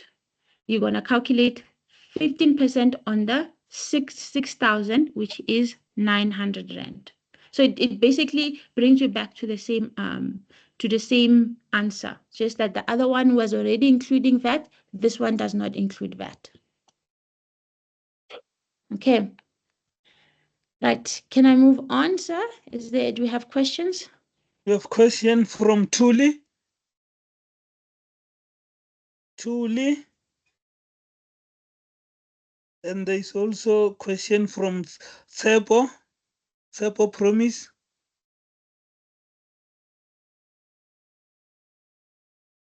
Let me check on the chat if there's questions. On the chat. Yeah, let's move on. Everything is addressed up to now. Okay. So now we can start with the class exercise. Okay, we're going to test what we just previously discussed. All right, this question, I think I just chose one that will not be difficult for you guys. So here we have ABC dealers, and on this scenario, they gave us a trial balance as at 1 February 20.5. They gave us the opening, so they gave us the bank amount, purchases, trade inventory, sales, VAT input, VAT output. Then it says the following subsidiary journals, of which only the totals of the columns are shown, appeared in the accounting records of ABC dealers at 28 February 20.5. So they gave us the cash receipt journal. Remember, in the cash receipt journal, it's only cash sales. Okay, money I received, physical money I received. Okay. Then they give us the cash payment journal. Same. These are cash purchases, money that I physically paid out from my bank account. Then they give us the sales journal. They give us the purchases journal. And they gave us the sales return journal, and they gave us the purchase return journal. So the required says, prepare the following general ledger accounts of ABC dealers for February 20.5. So they want the general accounts for the bank, purchases, trading inventory, sales, VAT input, and VAT output. Okay, let's analyze now the information. So before you answer any of the required, you must make sure that you understand fully the information provided. Okay, so first we see they gave us just a snippet of the trial balance, and the date says as at 1 February 20.5, meaning it's in the beginning of the month. So these are my opening balances. Okay. Then it says the following subsidiary journals, of which only the totals of the columns are shown, appeared in the accounting records of ABC dealers at 28 February. So the journal, the subsidiary journals that they gave me is at the end of the month, meaning these are all the transactions that are recorded in the month of February. Okay, right, let's move on. Right, so now the bank ledger account. So what do we record in the bank account? Right? So the bank the bank will have the cash receipts, it will have the cash payments, right? So in the scenario, they gave us this journal, they gave us this cash receipt journal. We have sales of 18,630. We have trade receivable of 6,555. Then we have a settlement discount granted of 200. And then VAT output of 2,430, VAT input of 30 rand. So my question to you guys is, why did I charge VAT output? And why did I claim VAT input? You can put your answers in the chat.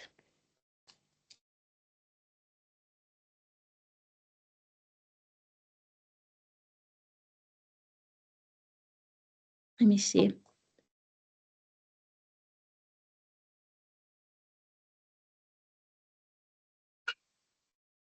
I don't see anything on the chat. Please put your answers, your answers on the chat.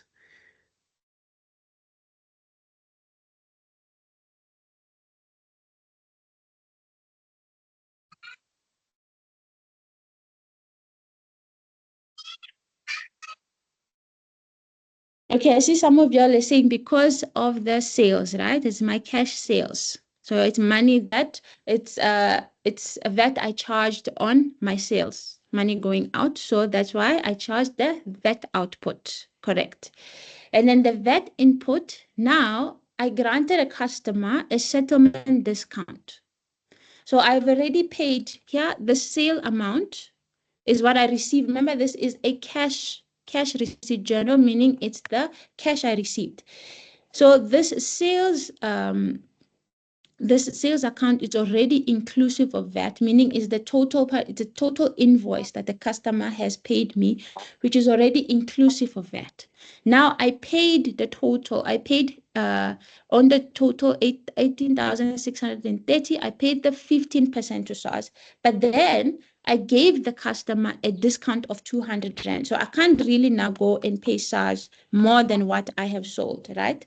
So that's why I now allowed to claim a further 15. I can allow to claim 15% on the settlement discount that I granted the customer. Okay. So you'll see here. So this is. So here, so the VAT output is the 18,630 times 15 divided by 115 because it's already inclusive of VAT. And then the VAT input is the 200 rand times the 15% because it's the settlement discount I granted the customer.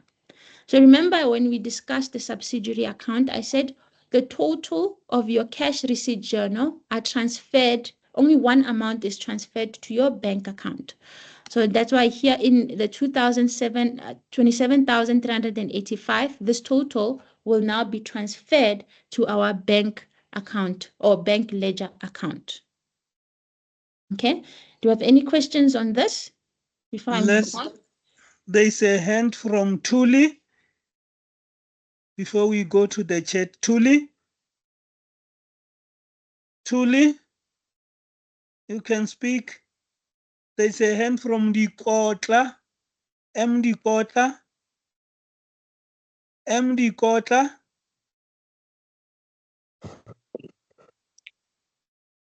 MD Kotla. Tuli, you're unmuted. Please speak. Let's move from Tuli. The Tapelo, you can come in. Yes, sir. I just want to understand how did she come up with that value of bank? Can she break it down for us? The 27,385. Yes. Okay, so remember when I discussed the cash receipts journal?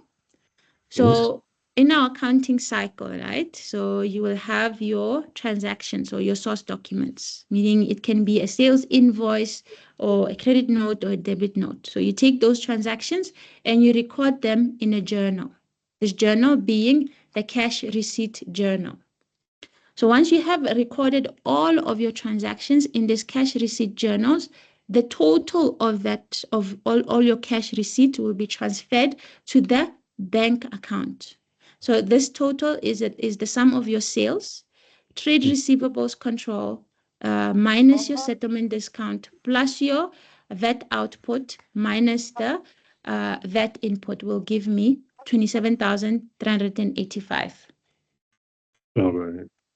Thank you very much, Pamela. Let's move to Lito.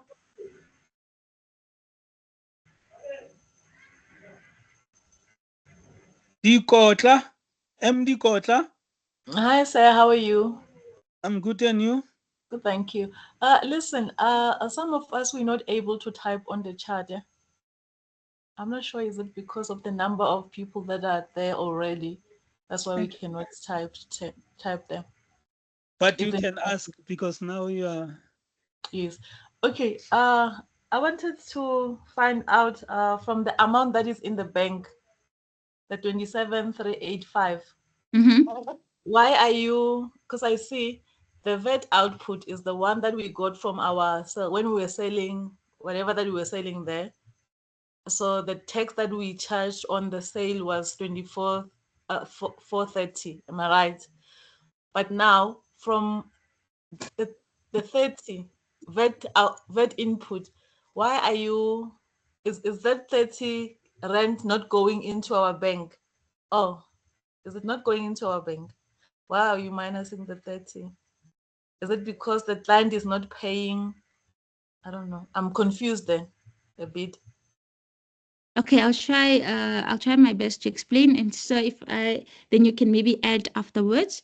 So remember, when we record these transactions in our journal, it has to impact a debit or a credit. Okay, so right now I'm dealing with the one part, which is the bank. Bank will be the debit. So the other transactions will go to a credit, meaning your VAT output, because it's a liability, will transfer that to the VAT output, and later on the VAT input as well will be affected. So you will see it in the next questions as well. So now we're just dealing with one leg of the transaction. Okay. All right. Okay. Thank you. Let's move to the next. The next one is Nomhle. Nomhle. Hi, ma'am. Hi, sir. My question is that does the sales amount is it inclusive of VAT or not?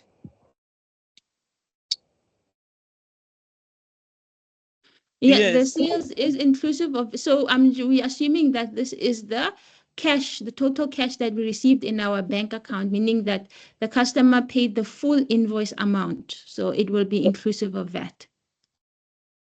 Okay, thank you.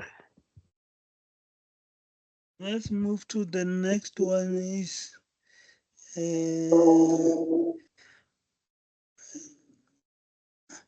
let's see who is the next one.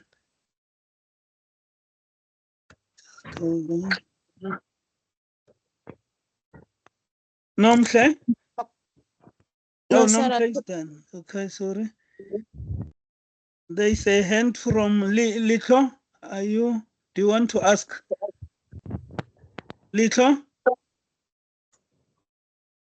There is a Tuli. Tuli? You can speak. Tuli? There's Jeanette.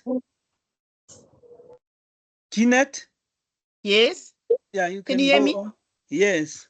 Oh, I just want to understand something on the bank account. I was under the impression that the sales amount is inclusive of VAT. Yes, it's So, inclusive of VAT. yes. So, but then on the bank account, why are we still adding the 2,430 if this amount is inclusive of VAT? Remember the bank column, we include all amount inclusive of VAT in the bank column because this is the money received by the business. Okay, fine. I understand that part. But then if, okay, this on the bank account, we start with 18,608, of which is the sales amount. Yes. Yes. And then from there, we add the trade receivables.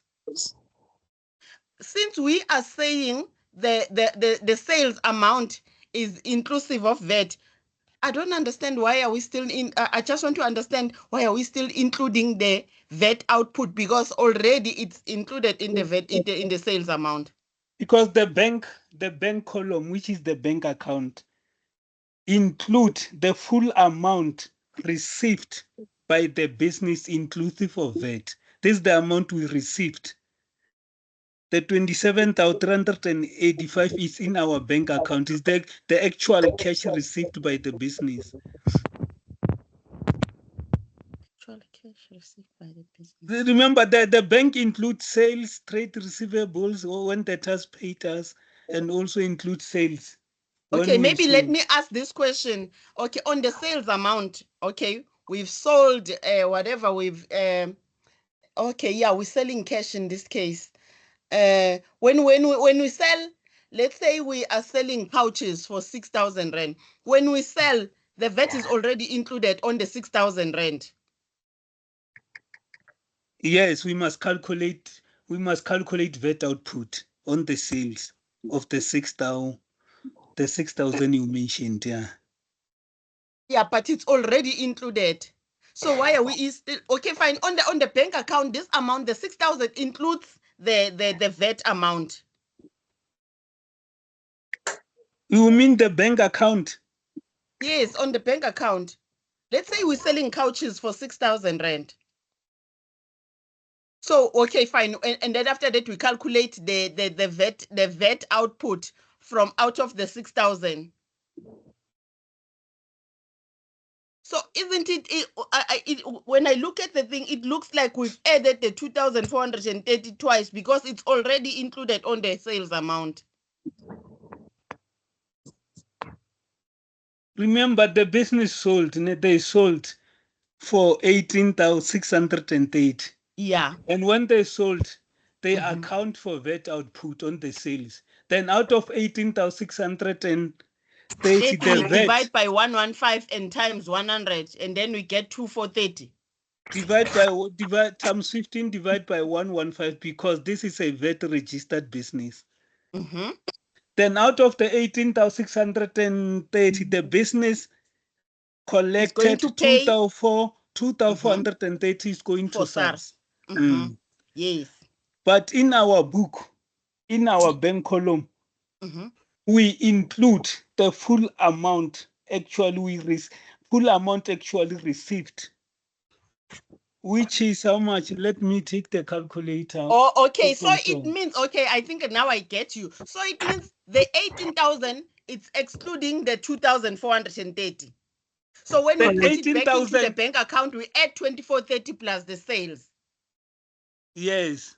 Oh yeah. So it okay. So it means at first we didn't understand each other. So it means the sales doesn't include the VAT amount at this moment. You are saying what? The 18,630 does not include VAT. The The VAT has already been 18,630. splitted to the VAT output. You mean the sales column? Yeah, the sales column. You mean the sales column exclude VAT? You are right.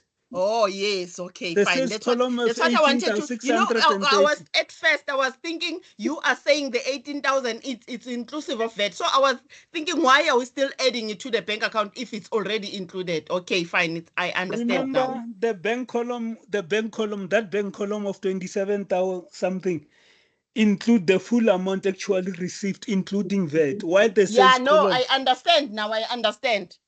yeah, the sales column exclude VAT. Yes, no, Yeah, you are excludes right. VAT. Yes, it makes sense now.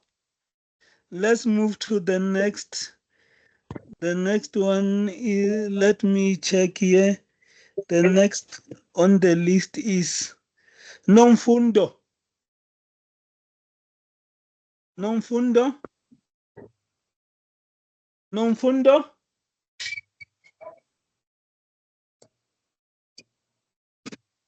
Non-fundo. Hello, how are you? We are good. I'm good, and you? I'm good. I'm good. I'm on the question that was asked by the sister before me. You said that the sales amount exclude VAT, right? The If I'm not sales mistaken. column, yeah, the sales amount exclude The VAT. Yeah, sales, the sales column, yeah, exclude VAT.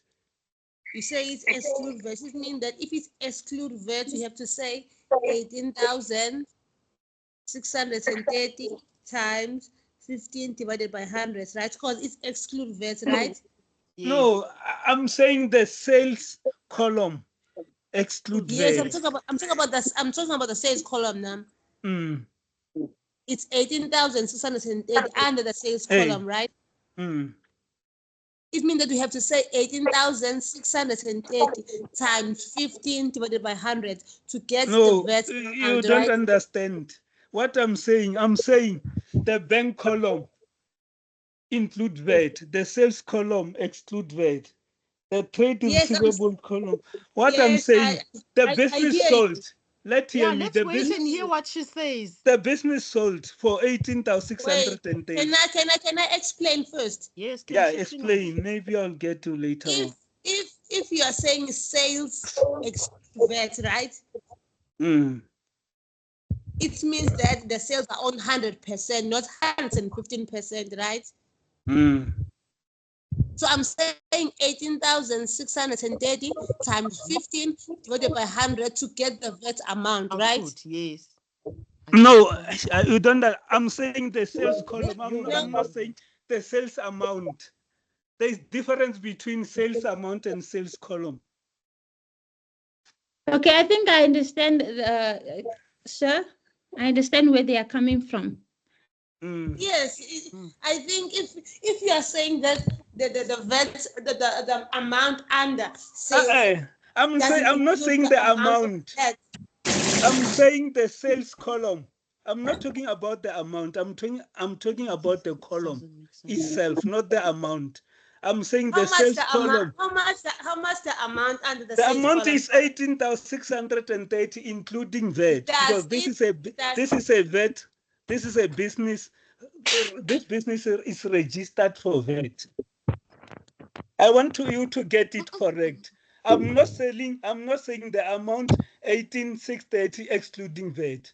I'm saying the sales column exclude VAT. I'm not saying the amount. I'm talking about the column. Okay, can I It's take it? It's 18,630 include VAT or exclude VAT. That's what I'm trying to understand. Oh, the 18,680 include VAT. It include VAT. Yes, then it's correct. Okay, how did you get the bank amount? Which amount do you add together to get the bank? 18,630 plus 655 of the control, and plus the settlement, and plus the VAT amount. The VAT output again. Yes, the VAT output. Can you calculate it together?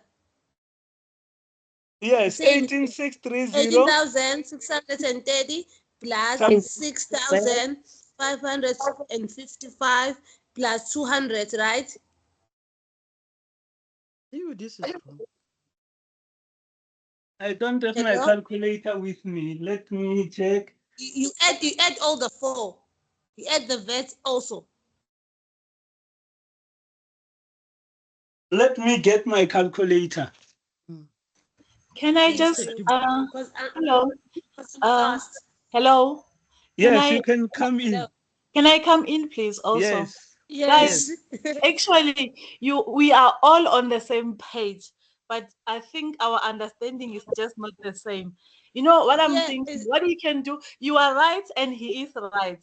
But what is happening is on this transaction, let's take it as if we're recording the sales journal.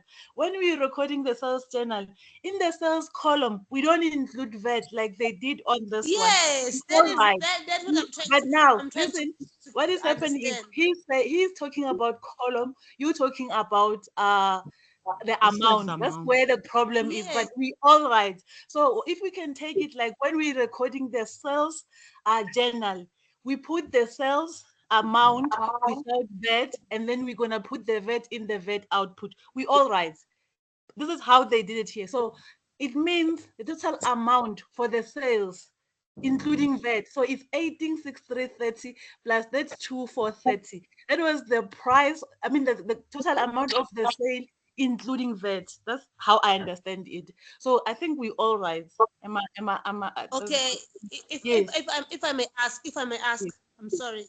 Yes. If I may ask, how do you get the 2,430 then? Do you say 18,630 So times 18,630. 18,630 by 100 is excluding VAT. 18,630. So can I please come in?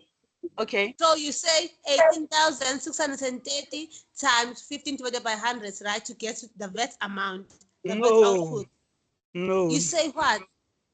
15 divided by 115. How? Because you say that Okay, the can sales I amount take does it, not guys? include VAT. Yes, ma'am. Can I take it? Okay, I think let me just go back to my Excel sheet. Yeah, go back to the sheet. Maybe they will understand.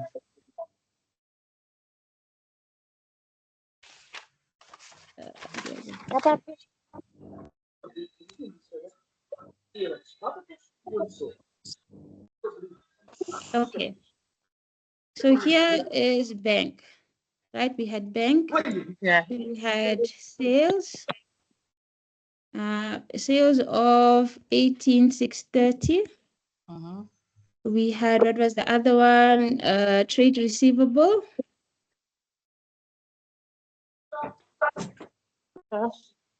Of 6,555.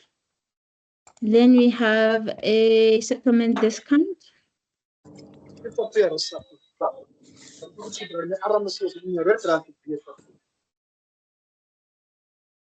Discount of 200 Rand. And then we had, what was the other one? Or then the VAT input, VAT output. Of, can't remember.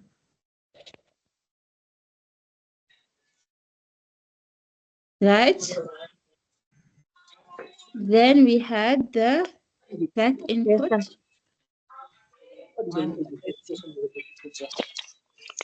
Of minus 30.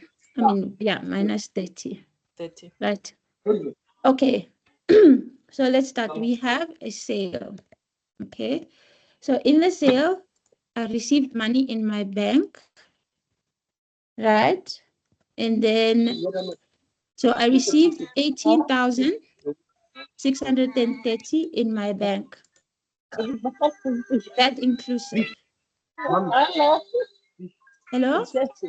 Can somebody mute, please? Yes.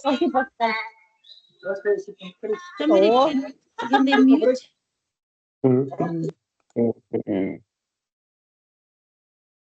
Okay, thank you.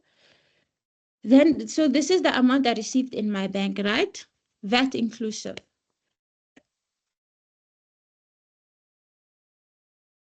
Then, what is my sale amount excluding VAT? They're saying, can you please zoom? They're saying they can't see. Let me delete all this.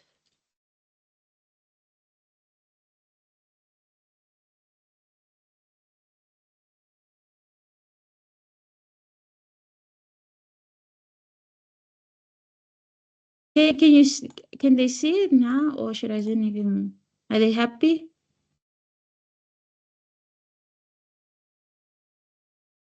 Yeah, from my side, I can see.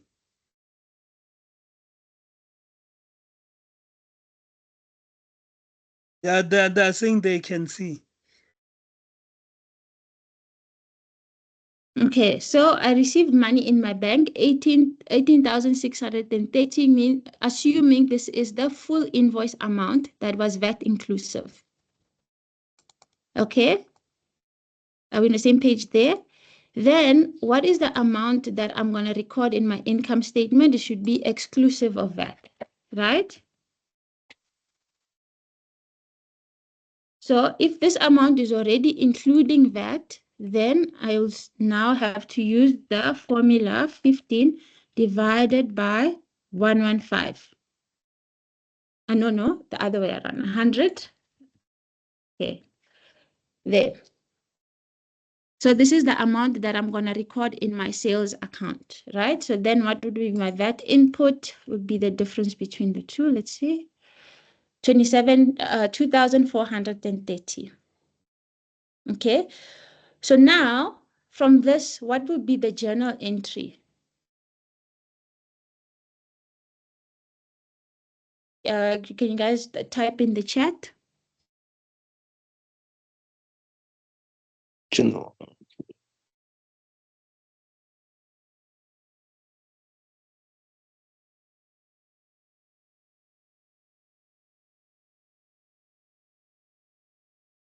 I see cash journal.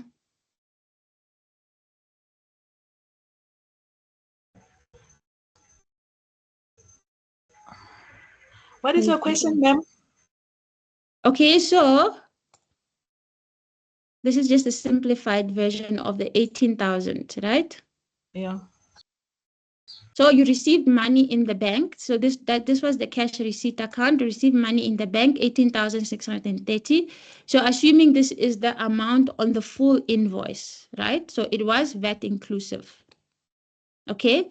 So then from there, how much will I now record in my income statement? The amount that's VAT exclusive, right? Yes. Which is 16,200. With the difference, which is basically the difference between the amount that you received in the bank and the amount that is in the VAT output. So I've asked, what is the journal entry then?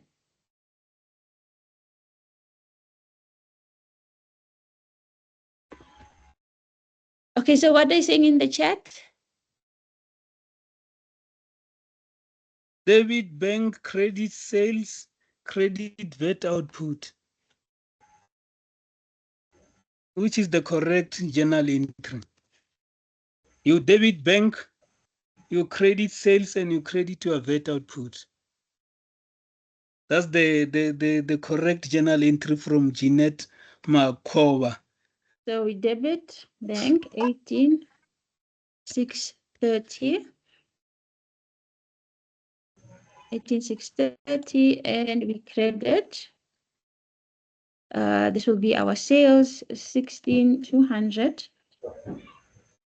And then we credit output with 2,430. Okay, so then how much will I transfer to my bank account? 18,630.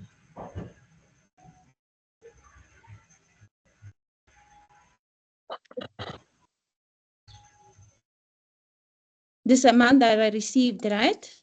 Yes. Yes. So what was the issue there on the other? Because this is the amount that we're gonna now include in our bank, transfer to our bank account. So the issue is, why are you taking 18,630 and 2,430? Was an error because it's supposed to be the cash plus that the amount that was paid by my debtors. Yes. Then I reduce it by my settlement discount.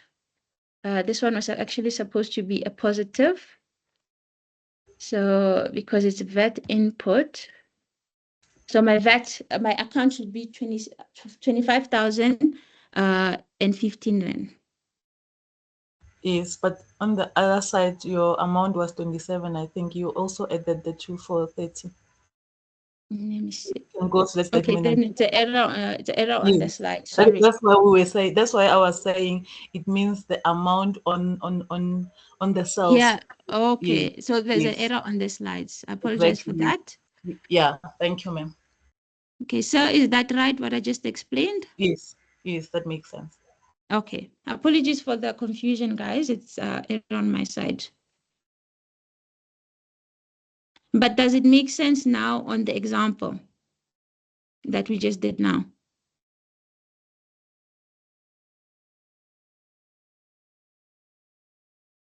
Yes, ma'am.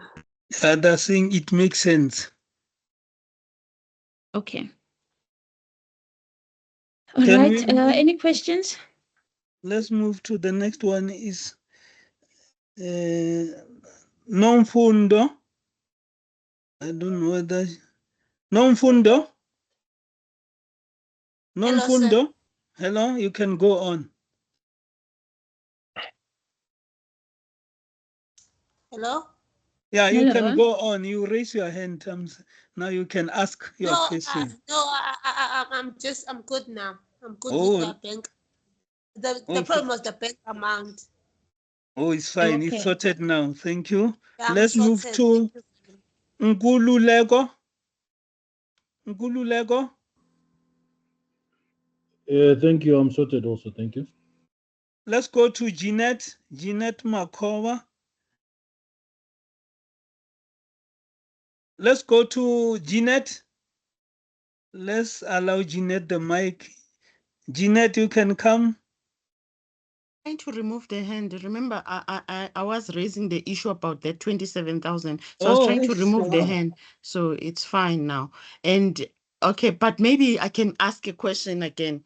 This one, the 30 rand, why is it an VAT? Why does it fall under the input VAT?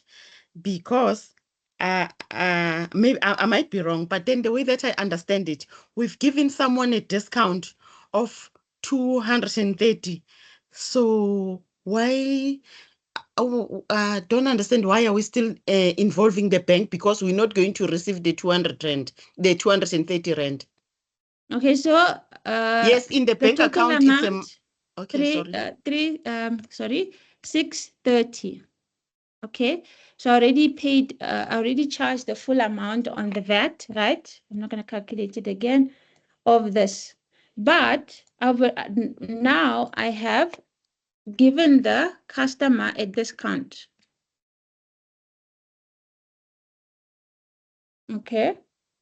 So now I've given the customer a discount, meaning I've only actually received 18,430. Okay, so I can claim VAT on so this is settlement discount does not include VAT, so I claim VAT on that.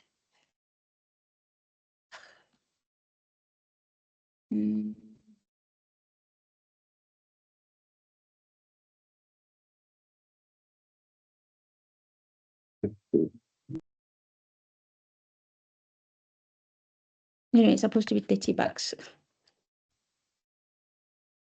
Okay. Does that answer your question? Yeah. Yes.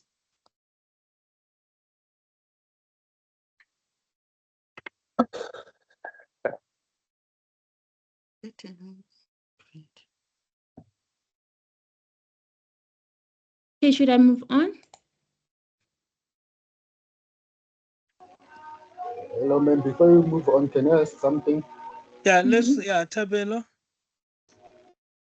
Yes, here on sales, can you please go back when the drafts, when you were drafting those answers, when you explained?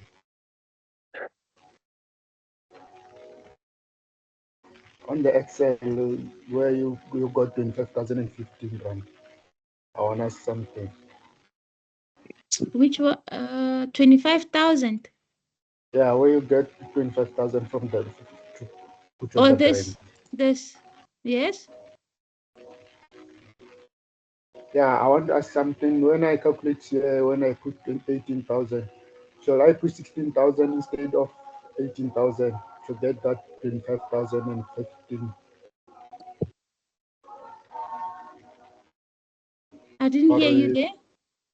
should I on sale? Should I put 16,000 instead of 18,000, or do I have to minus 2,430 to get that 25,015? I'm not understanding your question, sir. Do you understand? Tabelo, come again. You are saying on the. It's not me. Oh, it's not you. Who was speaking? I don't know. Let's see. Who was speaking? I don't know who. Oh, let's move on to the next question. Is the next one is Ntsako? Ntsako? Is it Ntweki say or is it another person? Yeah, you can speak. Okay. I just want to check something. Say, I don't know if my calculator is giving me errors here. I see on the bank is 25015. How did we come to that amount? Was it 18,630 plus 6,555? I want to address something here. Let's not worry about the amount. The most important thing here is to is not the principle. Understand the principle. Know how to apply the principles. And ask yourself, can you apply the principle in different circumstances, like in assessment, when you are given different scenarios? What is important is to understand the principle. Maybe the calculations, maybe the lecturer can add incorrectly. But what is important is to understand the principle. Do you know the principle? Do you understand the principle? Can you apply the principle? Can you apply the principle in different circumstances, like in assessment where we give you different scenario, but it's addressed the same principles we are doing now in class? That's the most important things. Okay, yeah, I was gonna come to that, say, because when you do cash receipt journal, my understanding is that the bank, like the amount that is in the bank, is the amount from your sales, and the money that you received from your, is it your debtor or creditor? Trade receivable. Yeah, data, trade receivables. Yeah, is it the right principle? Yeah, trade receivables. In sometimes if you are requested to do journal entry, you can put the name of the data stroke trade receivable. Yes. Or if you put data, you can put data stroke trade receivables.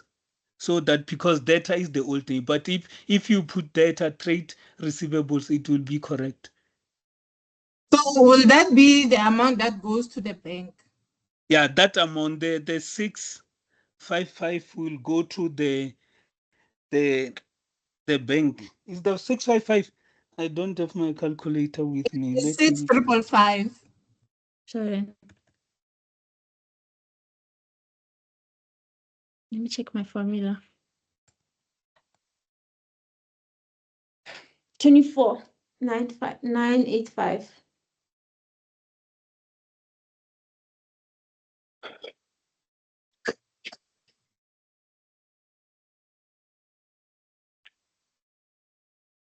What is the question? Is your questions answered? No, I was just checking if the amount that goes to the bank is the amount of sales and the amount of trade receivable, and then I'm gonna the amount that you the amount that you received. So the sale is the cash sale that you, the money that you receive from a cash sales.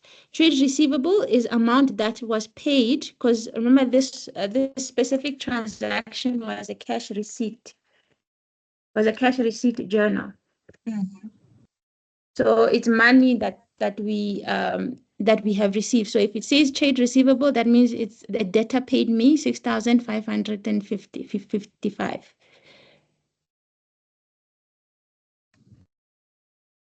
So what about the other settlement? Do I minus it from the amount? You minus it because this is yes, the initial I understand. invoice. Because of the reason I understand, but I want to understand, do we minus it from this two total amount that we receive? And also the VAT output of it or VAT input of it? No, so if I go back here to the journal entry, so the settlement discount, right? Let's start with the sales. Let's start with this one. So you have, I'm just gonna okay, there. So I received money 18,630. Okay. But then from this 18,630, I gave a settlement discount. So it reduces my amount. So I'm going to credit 200. Agreed? Yes. Okay, so now my journal does not balance because say that.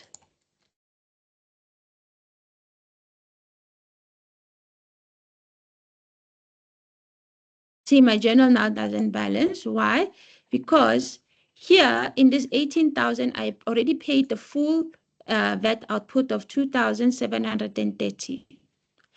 But I actually should have only paid it on the 18,430. So then I have to now debit. I'm entitled to claim back the input tax on that on this settlement discount that I gave to the customer. Now,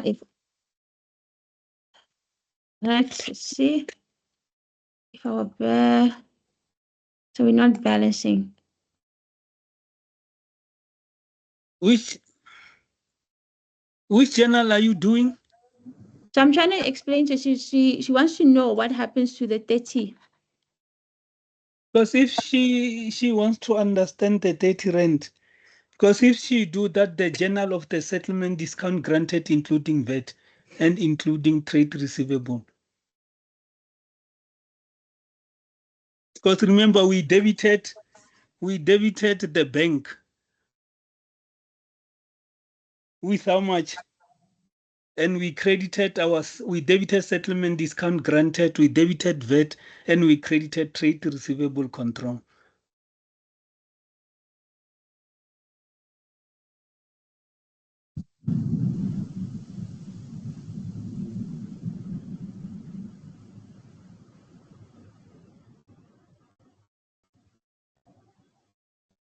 Yeah.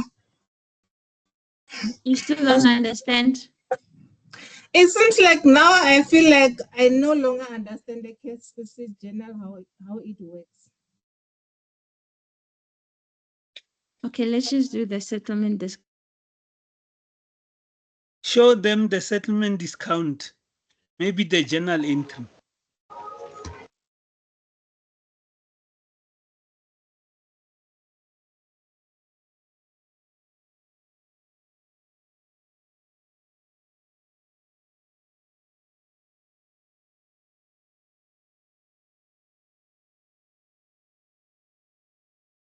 Pamela?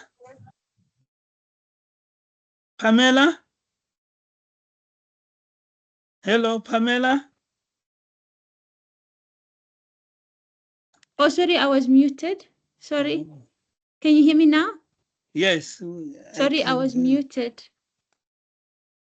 Okay, it's discount given to customers. Okay. So I gave a customer a discount of 200 rand. So where would the debit, what will I debit, what would I credit? Pamela, the discount was 230. Oh, is it 230? Sorry. Yes. This is 200, and the settlement discount granted is 200, because remember, this is scenario, it was already calculated. The calculations were already done. Because Okay. So now this is a settlement. I'll debit. So what will I debit and credit? So basically, I will debit my sales, right? Because my amount, the sales amount that I received will reduce by the 200 rand. Do you guys agree? Do you understand that logic? I'm not sure, ma'am. I'll catch up later. Or what you do, Pamela, just do the full journal including that. Maybe where you debited bank with the full amount received from the data. Like this one here.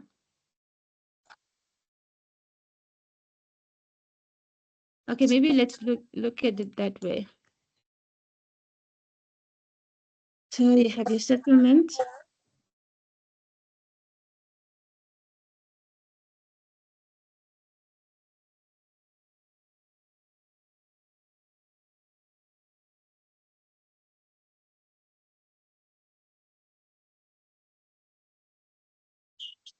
So at this settlement discount, guys, it will reduce my sales, right? Because I'm reducing the amount that the customer is supposed to pay me. So it will be there. So then my sales will be reduced by this amount. But remember, you must now take out the VAT. So the VAT on here, so our VAT was that times 15%.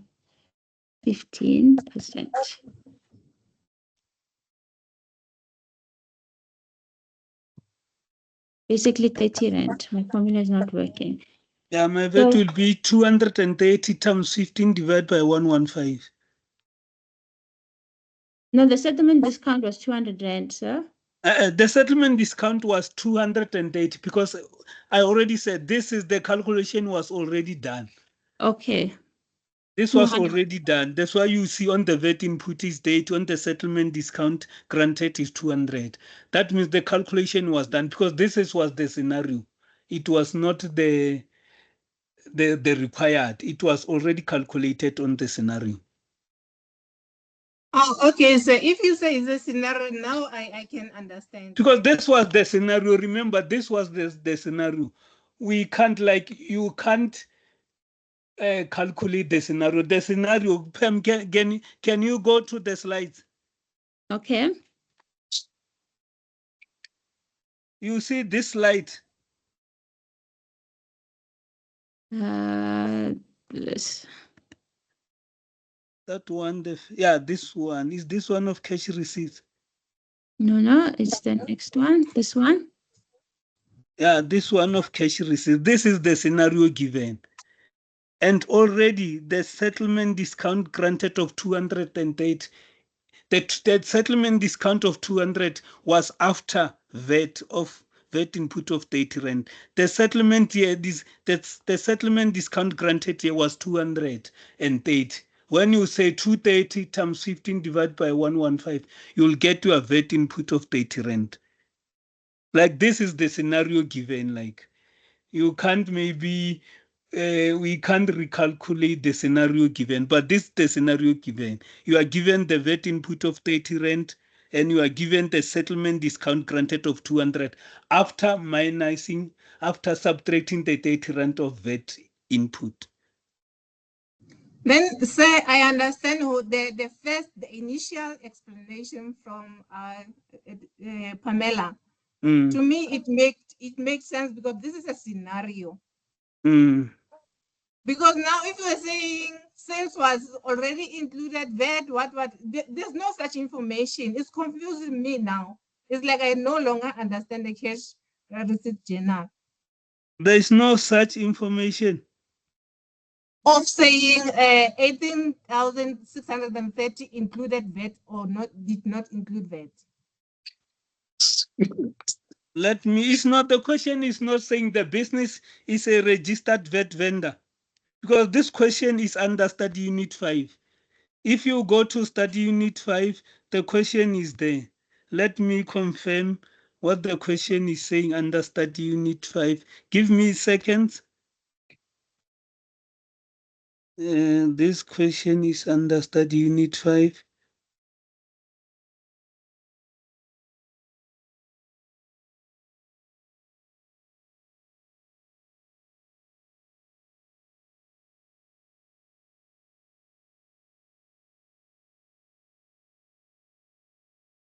Give me seconds.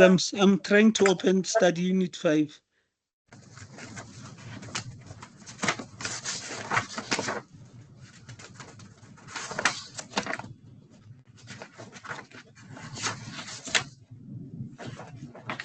Can I ask a question in the Yeah, you meantime? can ask while I'm trying to allocate study unit 5. Ma'am, can you please go back to the Excel? The 16,200, how did you get the 16,200? So there's two ways of getting that amount.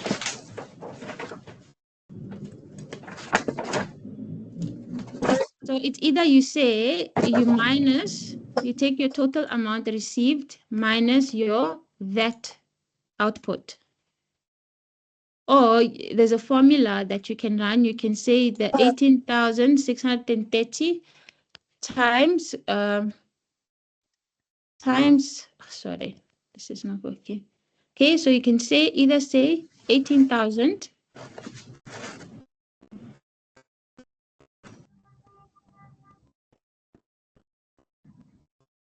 I'll write the formula down.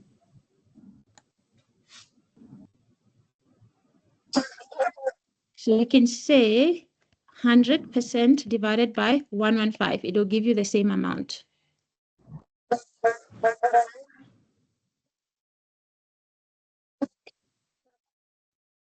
You can take this amount.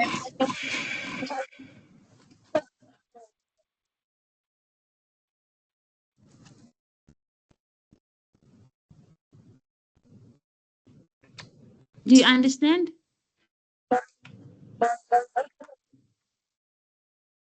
Hello?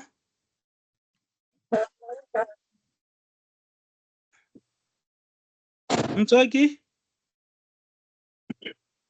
Mtswaki? Mtswaki? Mtswaki? No, Mfundo? Can I ask a question? Yes, you can. Just a quick question.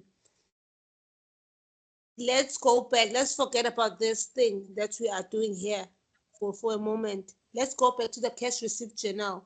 When we are doing the cash receipt journal under sales, do we include or exclude VAT? As I said previously,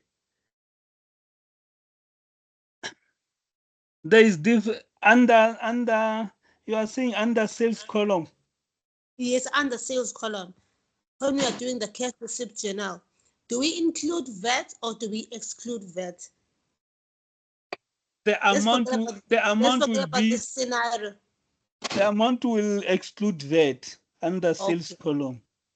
Okay, thank you very much. That's what I was trying to understand. The amount will exclude VAT under sales column. And under trade receivable control, do we also exclude VAT? Under what?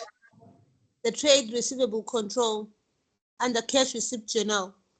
Under cash receipt journal, under trade receivable column, you put the full amount owing by the debtor. Okay, thank you very much. Not the amount you actually You don't received. exclude VAT. You include the full amount owing by the debtor. Because sometimes the debtor is owing you 10,000, but you granted the debtor discount. Maybe you receive 10,000, you receive 9,800, but in the trade receivable column, you include the full amount owing by your debt. Including that Discount, including discount, yes. And also on the settlement discount granted, you also like separated it at the time. Separate the VAT, exclude the VAT output. Under settlement discount granted column, you record the amount excluding VAT. Okay, let's say like you were given like 230 discount. Okay, I'm just making an example. Not based on this one. You were given 230 discount, like I paid 10,000, then I received a 230 discount from the business, right? So from the 230, I'm gonna say times 15 divided by 100, right? Times 15 divided by 115, then you will get your VAT input. I will say what? 230 times 50 divided by 115. Yes, because remember this settlement discount granted, because remember first the business paid the full amount. The business, maybe let's not say the business paid. Let's say maybe the business accounted for VAT output on the full amount. Then later on the business realized that they granted discount to a debtor. Now the business will reduce the VAT output, which is a liability, by debiting the VAT input. Now you see the 30 rand is in the VAT input column. Okay, but under trade and receivable control, we put the full amount, right?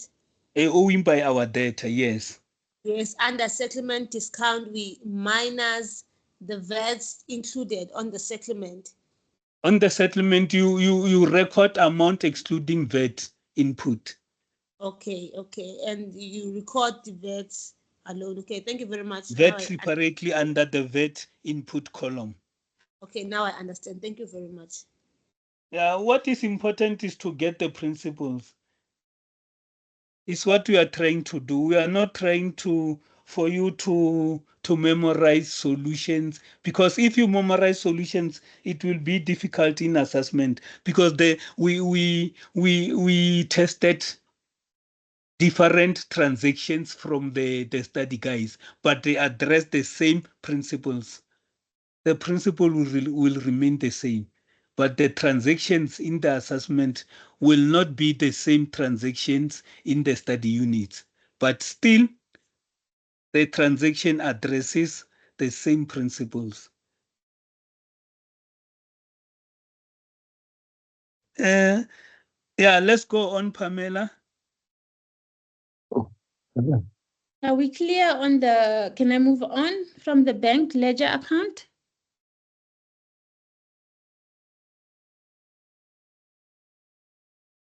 There's few hands here. They sent from, I'm not sure what Ngululego is, the old hand. The new hand is this one from Florence. Florence, they say new hand. Katlolo. Hi, sir. Hi, how are you? I'm good, and yourself? There is no way that we could move forward with the lesson, because now Yes, it's we a want back to and move forth, forward. and some of us, we are now becoming confused with everything that has been discussed. So in future, there is no way that the lesson could go on, then questions will be taken after the lessons, because it's also time consuming, because I think that the class was supposed to end around 11 o'clock, and then now it's already to 12. So some of us, we need this information, but with the back and forth and the plans that we have for the day, it's now a challenging, because now people are also leaving the class without getting all the information that we are supposed to get. Yeah, you're right. That's why I'm saying let's get the principles, then we'll address the questions after the class. Let's continue until the end. Then you must note your questions down. Then we'll take questions after after we are done with the class exercise. Let's agree on this one so that we Okay, must I'll move forward. continue. Thank you. No, thank you.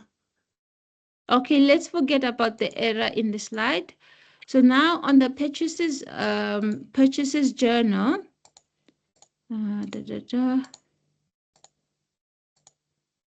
Okay, so what do we record in our purchases account? So we learned in our previous slide that in the purchase account, you record all the merchandises purchased on credit, right?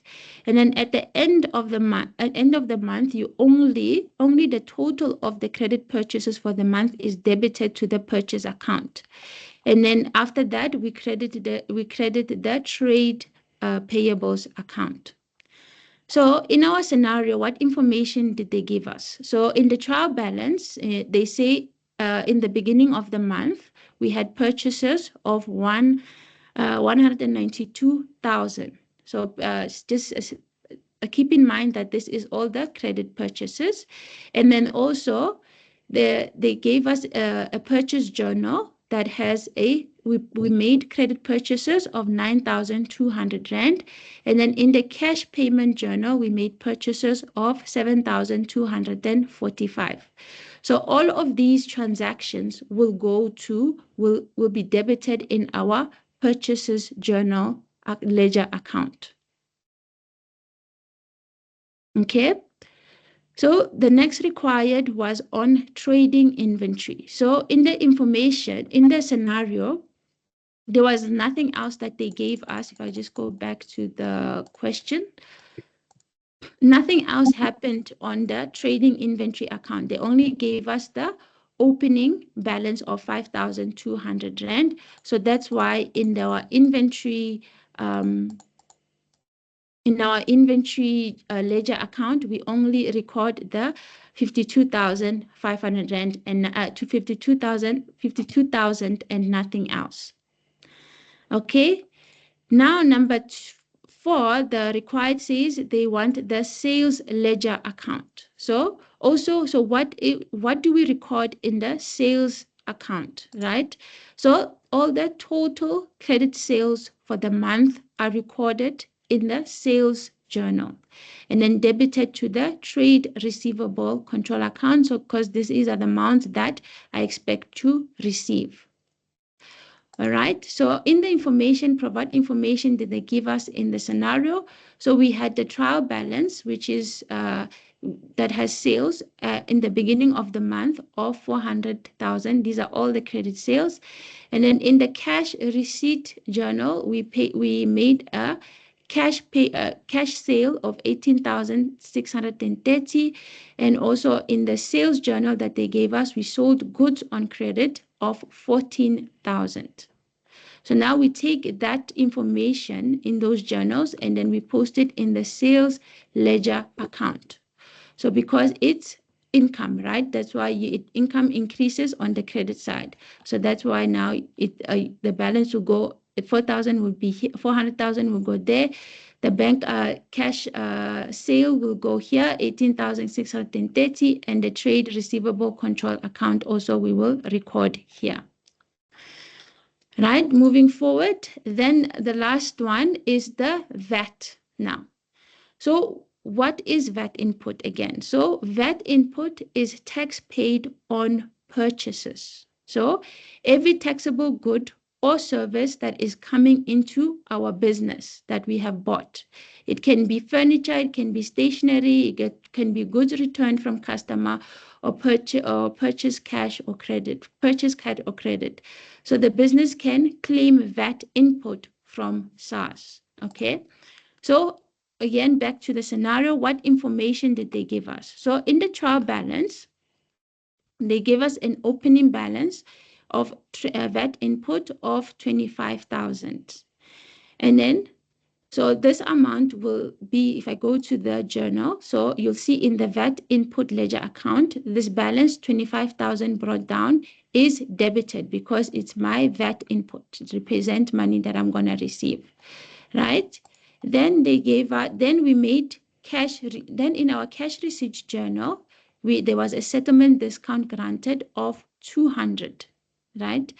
So the VAT is levied on the total invoice amount, that is the cash sale that we made to the customer of 18,630, of which ABC already paid 15%, and the customer got a discount of, sorry, it's supposed to be 200 Rand, of 200 Rand. So ABC can claim back VAT input on that settlement discount. So if you come here, you'll see the VAT input account is credited by that. I mean, it's debited because it's a VAT VAT input that we can claim is debited by that 30 Rand on the settlement discount. Then we have cash pay in the cash payment journal. We made purchase. We bought a merchandise of 7,245, and therefore we can claim input VAT of 945. Okay, so here in our VAT ledger account, we then also debit this 945 because it's VAT input that we can claim. Then also in the scenario, they gave us purchase, there was a purchase journal. So remember, the purchase journal is all the credit purchases, everything that I bought on credit of 9,200 Rand. And then the VAT that we can claim from here is 1,380. So that's why you see here that we also, in all our credit purchases, we can claim the VAT input of 1,380. Then lastly, in our purchases return journal, so these are all the goods that were returned from the customer. They said the customer returned goods worth 920 that we already claimed input VAT off, but because the customer returned the goods, it's back into our books. We now have to pay SARS the VAT on the value of those goods that were returned, which is 120. So those are all the transactions that will now be recorded in the VAT input, which is all the purchases, whether it was credit, whether it was on cash. Okay, do we have questions here?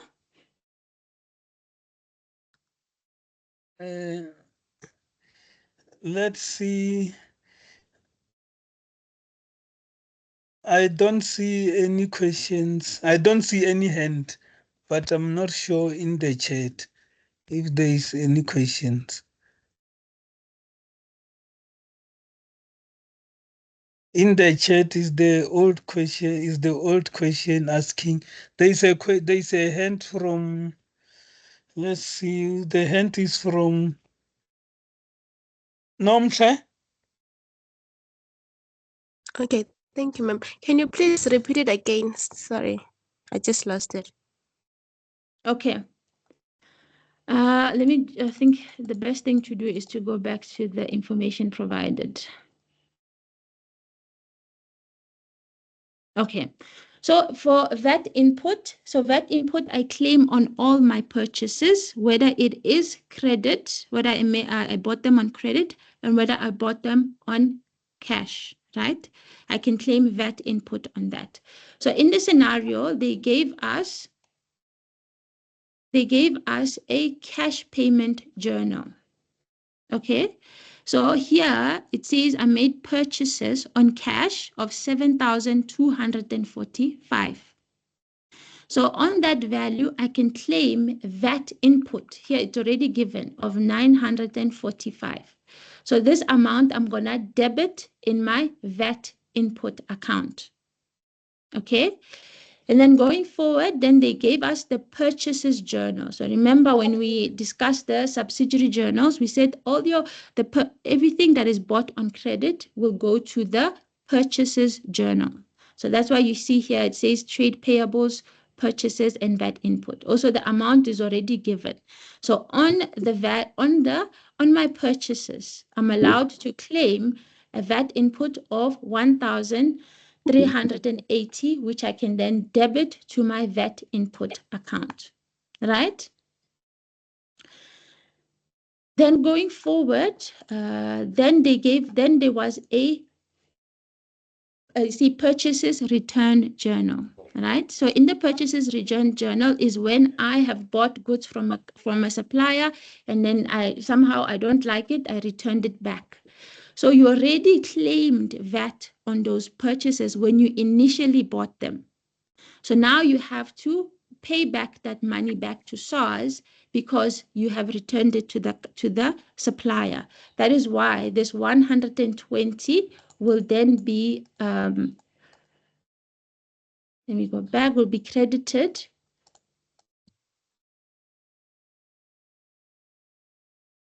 Will be credited in your VAT input ledger account. Do you understand? Yes, ma'am. Okay. Can I move on?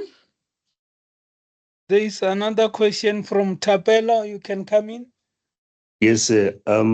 Ms. Pamela, can you please go back to page 2? The question Page for 2. cash payment journal. Yeah. Question 2/3. I don't know. On the question. Yeah, I think it's question 2/3. I saw it. Can you go back? The previous page.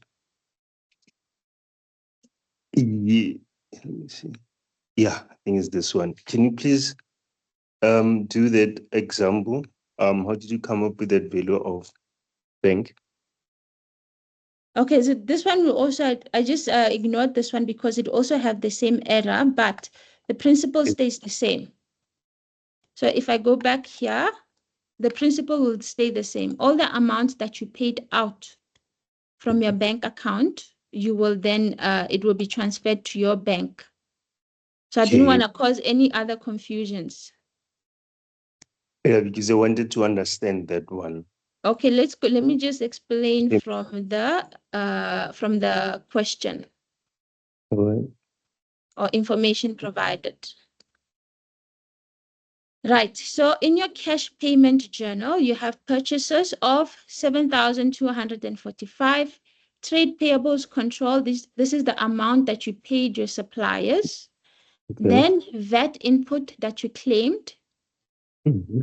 right, on your purchases. Yeah. Then VAT output that you're going to pay back to SARS because you received a settlement discount. Mm-hmm.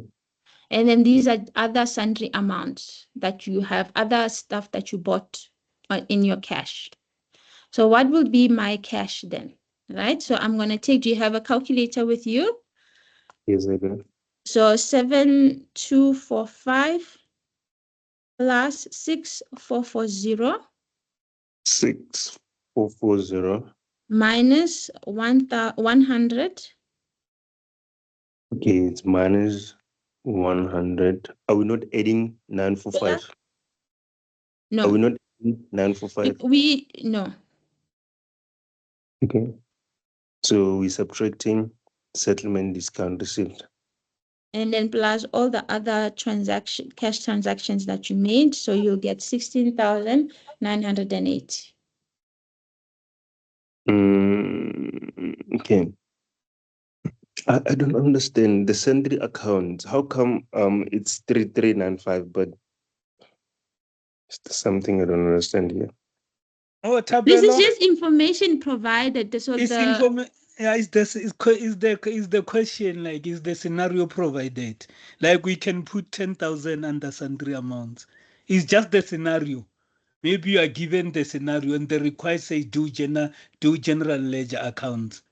This is the scenario. Like, we can't question why the scenario they put 5,000 under sundry accounts.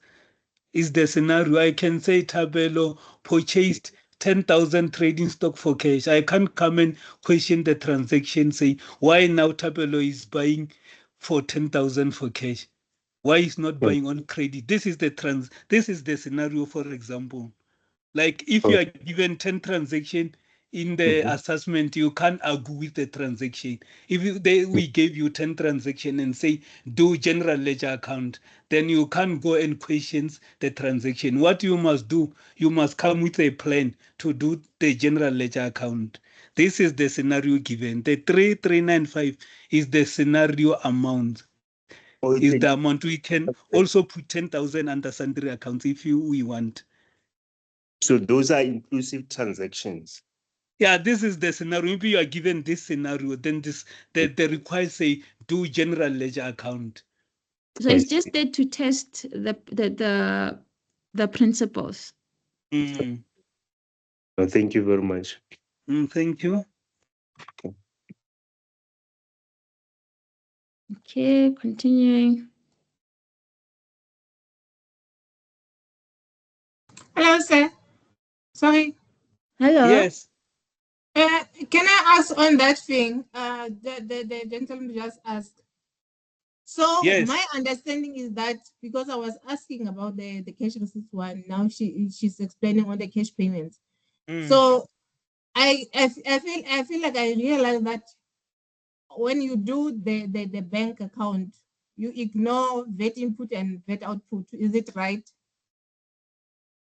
Am I getting it right or what? When she calculate the bank, come again. The total amount of bank for cash payment journal. Yes. The way she was explaining to what to add and what not to add. She was saying that she didn't say anything about the 945 and 115 rand. Like this So, one of the cash payments journal. Yes. That one agree will say 7245 plus 6440 plus is 945 minus 15 minus 100. I'm not sure that the figure is.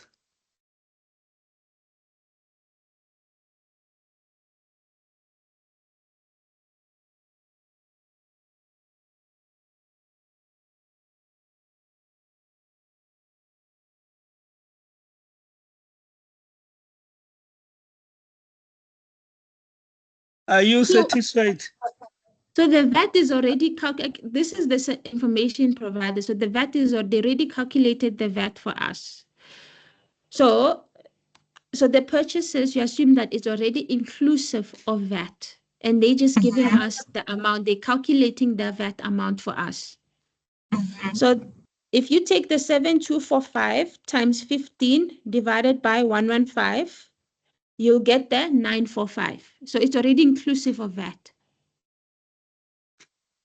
Okay, in simple term for me to understand, you're saying for us to calculate a bank amount, we're going to take the purchase total plus trade control, payable control amount minus the settlement discount received. So it will never be the same. You in assessment, you might get something different. It doesn't mean that you get the bank amount. These are the exact transactions that you have to add and subtract to get your bank account. It can be something different. You just need to know the principles. In your cash payment journals are all my cash that I have paid out of my bank account. How to get to that, you need to know. So it doesn't mean that this is the standard of how to calculate your bank amount. I understand that, ma'am. I just want to understand on this one, on this exercise. Because I didn't hear you saying anything about VAT input and VAT output. Is it excluded? Yes, because we are assuming that the purchases here, it's already inclusive of VAT. This is the total amount. Already include this VAT input. Okay, that's what I wanted to understand on this exercise. Okay. Thank you. The next one is National DPC. National DPC. Let's move to, when is the next one? Moses? Moses? Hi, hello. Sorry, my Oh, mic hi. was disabled. Okay. Yeah, you Hi. can go on. Yeah, just to go back there, I'm so sorry to take you back there. to slide 2 of 3. In With the the scenario. 7245 plus the 6440. Yes. This one. Yes, ma'am. Okay. Please explain to me, and it might sound stupid, your purchases. Is that not as a result of the payment on the trade payables? No. Is So, the trade yes. So the purchases is assuming this is a different transaction, is the transaction that I pay or merchandise that I purchased on cash, where the trade payable is an amount that I paid over to my suppliers on another transaction that I purchased on credit. So this is money that I now paid. I am now finally paid the supplier that money. Thank you. Thank you so much. Can we continue? We'll address the other questions after the session. Okay, so now everybody's happy with the VAT input. So VAT output, remember VAT output is your tax paid on your sales, right?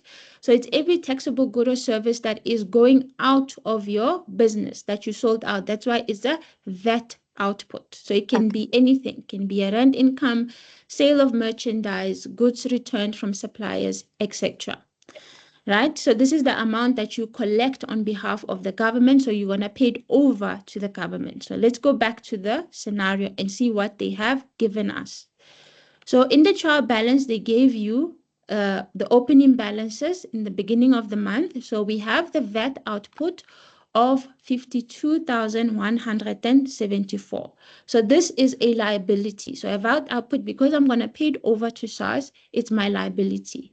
I'm going to debit my VAT output account, okay? So then come here, then they gave us the cash receipt journal. So in the cash receipt journal, we have made sales, cash sales of 18,630. And they already calculated the VAT for us. They said the VAT of that is 2,430. This is the amount now I'm going to pay over to SARS. Okay, so I'm going to also credit this amount in my journal here. Let me just go back. All right, so you're going to credit your bank. This is on your cash sales. You're going to credit your bank with 2,430. Okay, so now let's go back to the scenario again. What else did they give us? So we have our cash payment journal. What happened here? So we claimed VAT, right? We had a VAT input of 945, but it also, the scenario says we received a settlement discount from the supplier of 100 Rand. So I cannot claim from SARS more than I have received, okay? So I have to pay SARS a VAT output on the settlement discount that I have received, which is this 15 Rand, basically 100 Rand times 15%. So if you come back here on our journal, there, the trade payable account is the 15 Rand that I have to pay over to SARS. Okay, then if I go back to the scenario, we have this one. So we have a sales journal, right? What happens when we discuss the subsidiary journals? We said everything that is sold on credit will go to the sales journal account. So we sold goods on credit of 16,100. So of that, we have to pay VAT output of 2,100. Okay, so it's the amount that I owe SARS. So I'm gonna again credit the VAT output account with the 2,100. Okay. So now what else happened in this scenario? We had customer returned, where is it? Yeah, so we have a sales return journal, meaning that the customer bought something from us and then they were not happy, so they returned it. So we have now, we paid over that output initially when we sold this good, but now the customer has returned it. So we're going to claim back that amount from SARS because we also don't want to overpay SARS. So that's why that 45 Rand you are going to credit in your output account because it's going to reduce your total liability. So those are all the transactions. So at the end of the day, we have a total of 56,719, 56,719, and also now in our VAT input account, we had a total also of 27,355. So what happens now? So the balances of the VAT input and the VAT output is transferred to the VAT control account. So this will help us to determine if we must pay SARS or if we can claim from SARS, that is, if we have a refund. So then you take the total that you have calculated from your VAT input. Remember, VAT input is an asset, so you're going to debit your VAT control account of 27,355, and then your VAT output, your total was 56,719. You want to do the same. You want to credit it in your VAT control account. And you see from here, our VAT output is more than our VAT input. So meaning that I have to pay SARS 29,319. Therefore, I owe SARS. Okay, that is the end of the class exercise and the end of the lesson. So we can take questions.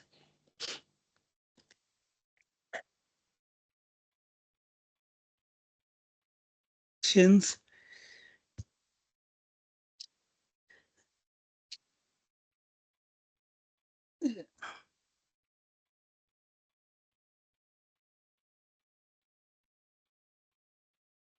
Let's see.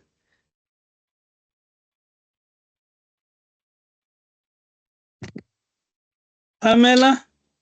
Mm-hmm. Allow them. I'm muted. I can't unmute myself. I don't know why. You can allow them. I'm still trying to figure this thing out. Capello, do you have a question? Yes, Ms. Pamela.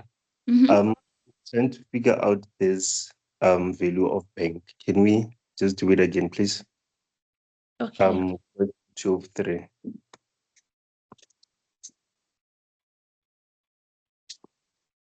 You want me to go back to my Excel and explain it from there? Yeah, can we do it with the calculator? I've got my calculator with me. Okay. So you said you're looking for bank account. Yeah. So we have 7245, right? Mm-hmm. Plus So first, calculate the VAT input from that amount. which amount? Purchases. Yes. Okay, 7245 multiplied by 15 over 115. I got 945, which is Okay. here. It's 945, right? Mm-hmm. Do you also calculate VAT for trade payables? No. So remember, trade payables is Yeah. what I already bought those goods, but I bought them on credit. So when I initially bought them, I already claimed the VAT, so I can't claim again. So this is just represent the amount that I paid over to my supplier. Okay. So it's 7245, right? Plus 6440, right? You said I'm adding or I'm subtracting settlement discount received. Ms. Pamela, Subtract. subtract 100 and we add in the sundries account. Yeah, so those can be any other it can be wages that I have paid. So we just called it sundry amounts. Can be anything. So, but it's cash that out of my bank. Yes, I get 16980. Yeah, I get 16980. Can you side? So I'm doing the same thing. So it's actually 16980. Yeah. But do you understand the principles? Yes. I think I understand the principles. I thought the answer was 16100. Hence, I wanted to confirm it. Yes. So cash payment is just cash, pure cash that you paid. Mm. Okay. Okay. Very clear. Right. Anyone else? Let's take Queen Lerato. Okay. Queen? Okay, afternoon. I just wanted to check if I do understand the principle correctly, right? Let's just stay on that slide. So you mentioned that the purchases column and the sales column do not include VAT, right? They're excluding VAT. No, it Is that the includes. principle? No. It doesn't include. Okay, let me do this. So I think you guys are just confused because of the scenario. It doesn't really tell you what is what. Okay, so Because now, purchases. remember you said on the, even on the sales column, that other side, you said that it doesn't, the bank column includes VAT, so it's the money that you've received, and then the purchases or the sales exclude, you record the amount that excludes VAT. Am I Oh, you mean understanding here? that correctly? Yes. Yeah, so this is the amount that you're going to take to your income statement, the 16,200 rand. Yes. Yes. And then in the bank column, it includes the VAT, right? Yes, this is the total amount. Yes, it depends the total amount I received from the sale that I sold. So now, if they say we must calculate the bank, do we add the sales and the VAT output? In the bank, yes. The bank, basically what's in your bank will be this plus that, these two. Plus that, and then you can add also the trade receivables. Yeah, as trade well in receivables, the. yes. Okay, all right. No, I just wanted to understand the principle correctly to say what amounts do you actually add when you're actually calculating the bank. So yeah, I get it now. Okay, thank you. Okay. Who There else? is Ntswaki. Ntswaki. Sorry, says the old hand. Oh, sorry. Let me go to the chat and see the questions on the chat. On the chat, they are complaining about finish the lesson and the questions later. This one we addressed. And they talk about scenario given.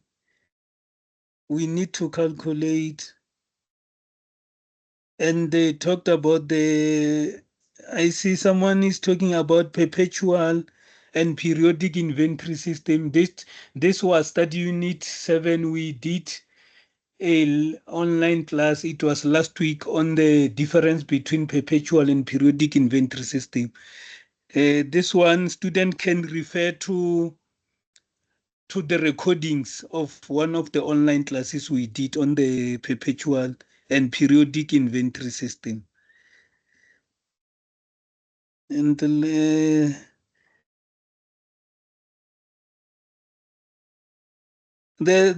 question is, how does periodic system or perpetual inventory system affect how we record transactions? This one you can refer to the recording of perpetual and periodic inventory system. This one we address, can the sales columns of 16,200 exclude VAT? We address the 16,200 exclude VAT.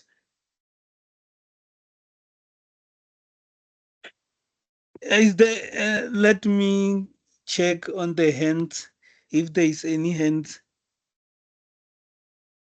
Are you all happy? There is no hands. Is there any questions before we close? There is a question from Queen Lerato. Queen, can you come in? Sorry, just one last one. On that last slide, Okay, should I go there? Yep. Sorry. so usually on the assessment, they give you a drop down on which answer to put on there. So on the 28th, the transaction of the 28th of February, is that where we select payable to SARS? Yes, in the assessment, we'll give you drop-down menus like on this one. What you must do, you must also put the amount. Always the drop-down menus we give you, where maybe, let's say on this debit side of VAT control account, maybe we'll give you VAT input, VAT output, maybe trade bank, maybe purchases. Maybe we'll give you 4 drop-down menus. You'll choose the correct option. Always the So in this drop-down menus scenario will be given. specifically, sir, sorry, in this scenario specifically, so this amount, the one highlighted in red, it's the amount payable to SARS, right?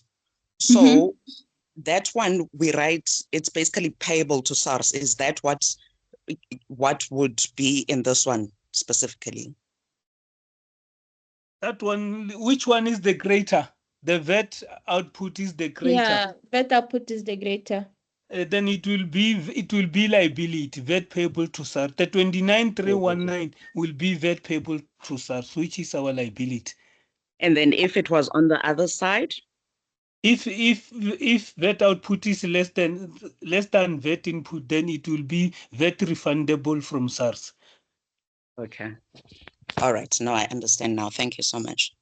Oh, thank you. Is there any questions before we close? We don't want to leave anyone behind.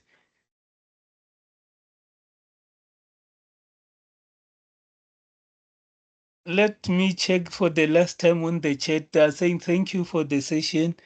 Even there was a confusion. I don't know whether there is any questions. Any hand? Anyone not clear with what we did today? Anyone still struggling?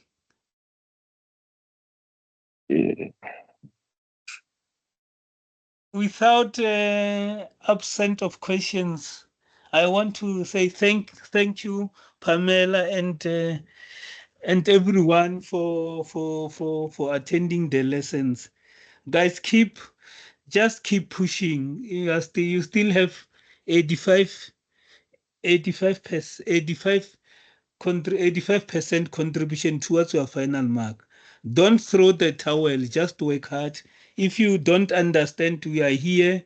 The tutors are here to help you. Just send the email to us. We are happy to help. We are happy to help. There is I saw the hand from Tapelo. Yes, thank you very much. We really appreciate. The session was very fruitful. When is the next class? The next class is if you go to under additional resources on the module side, we put a folders, we put a date and the questions to be discussed during the class. We put the class timetable and the questions, and we attached the questions to be discussed during the class. Yeah, because we want to prepare for this second assessment. We're hoping, or at least we can have a class. Yeah, this before. one is the last one for assessment too. Is it?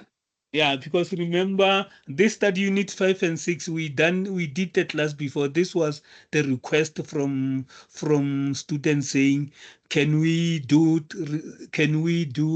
class on study unit 5 and 6? Yeah, this is the request. That's why we come again and do study unit 5 and 6 again. It was the request from students. Yeah, then you can send, if you are struggling with any other topics, you can send the email to the to the e-tutors to us saying, can you please revise, do another class on study unit 7, for example. You can request. Yeah, at least on Monday. Yeah, you can send us an email requesting class on another study unit. Can we move to no ISO? After it will be National DPCI. Hi, yes, sorry. I just opened my additional resources, but I don't see anything there except for the plagiarism, the policy on academic integrity, UNISA student disciplinary codes. So, Pamela, can you unshare so that I can share? Pamela? Unshared. Oh, let me share on my UNISA.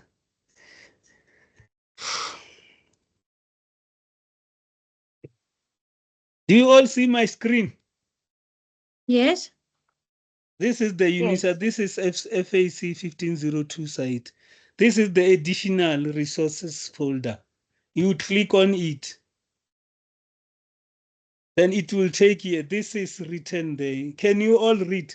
FAC1502 class timetable with the questions to be discussed. You click here. It will take you to downloads. Then you open it. You will see the dates and the questions to be discussed in class. And under this, that unit 1 to 17, any tutor question, they are there. Revision exercise solutions, they are here under this study unit. If you click here, it will also take you to downloads and you can see the solutions for revision exercises. Thank you. Is your question addressed? Thank you, sir. Yeah, let's go back to here. There is no Loiso. No Loiso. Primrose, can you come in? No Loiso, or is the old hand? Can unmute myself. Why are you going to share the recording? Loiso saying, can unmute yourself. Why are you going to share recording and slides? They will be shared, maybe give us until, let's say around 4 p.m. I will share the recording under our announcement. Just give it time, maybe less, around 4 p.m. You can go under our announcement. You will find the recording there. Maybe it will be announcement 24, I'm not sure, 24, announcement 25, it will be there because now we are on announcement 22 or 23. The recording will be announcement 24 or 25. I'm not sure about the number. The link for the previous class recording, there's also there under our announcement and also under our FAC 1502 YouTube channel. Because let me go back again. If you come here, under our welcome message, if you click here, let's click here. This is our welcome message. You click read more. If you click read more, you'll see this is our Facebook. This is our YouTube channel. If you click here, it will take you to all our previous recordings. Then let me see. This is our previous recordings for this semester. You will find them here. Then if you want, let me go back. You can click if you want to join our WhatsApp groups that are here. If you want to join our Telegram, this is our links, our WhatsApp group links, our FAC 1502 plus links. If you want the recording, you click on the wait announcement. Then you will see they are written here. This is the other one, class recording 24 July, class recording 30 July. They are here. We put them under announcement, also under our YouTube channel. Class recording 28 July, class recording 23 August. Yeah, you can access them under our module site. Let me stop sharing.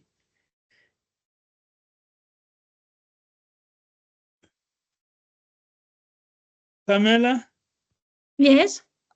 I don't think there's no more questions. I think you can close the session.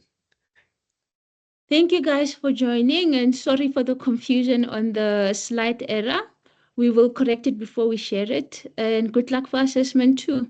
You are more than welcome to ask any of the e-tutors if you are struggling with any of the principles in study unit 1 to 10. They'll be able to assist. Thank you. Oh, thank you guys. Bye.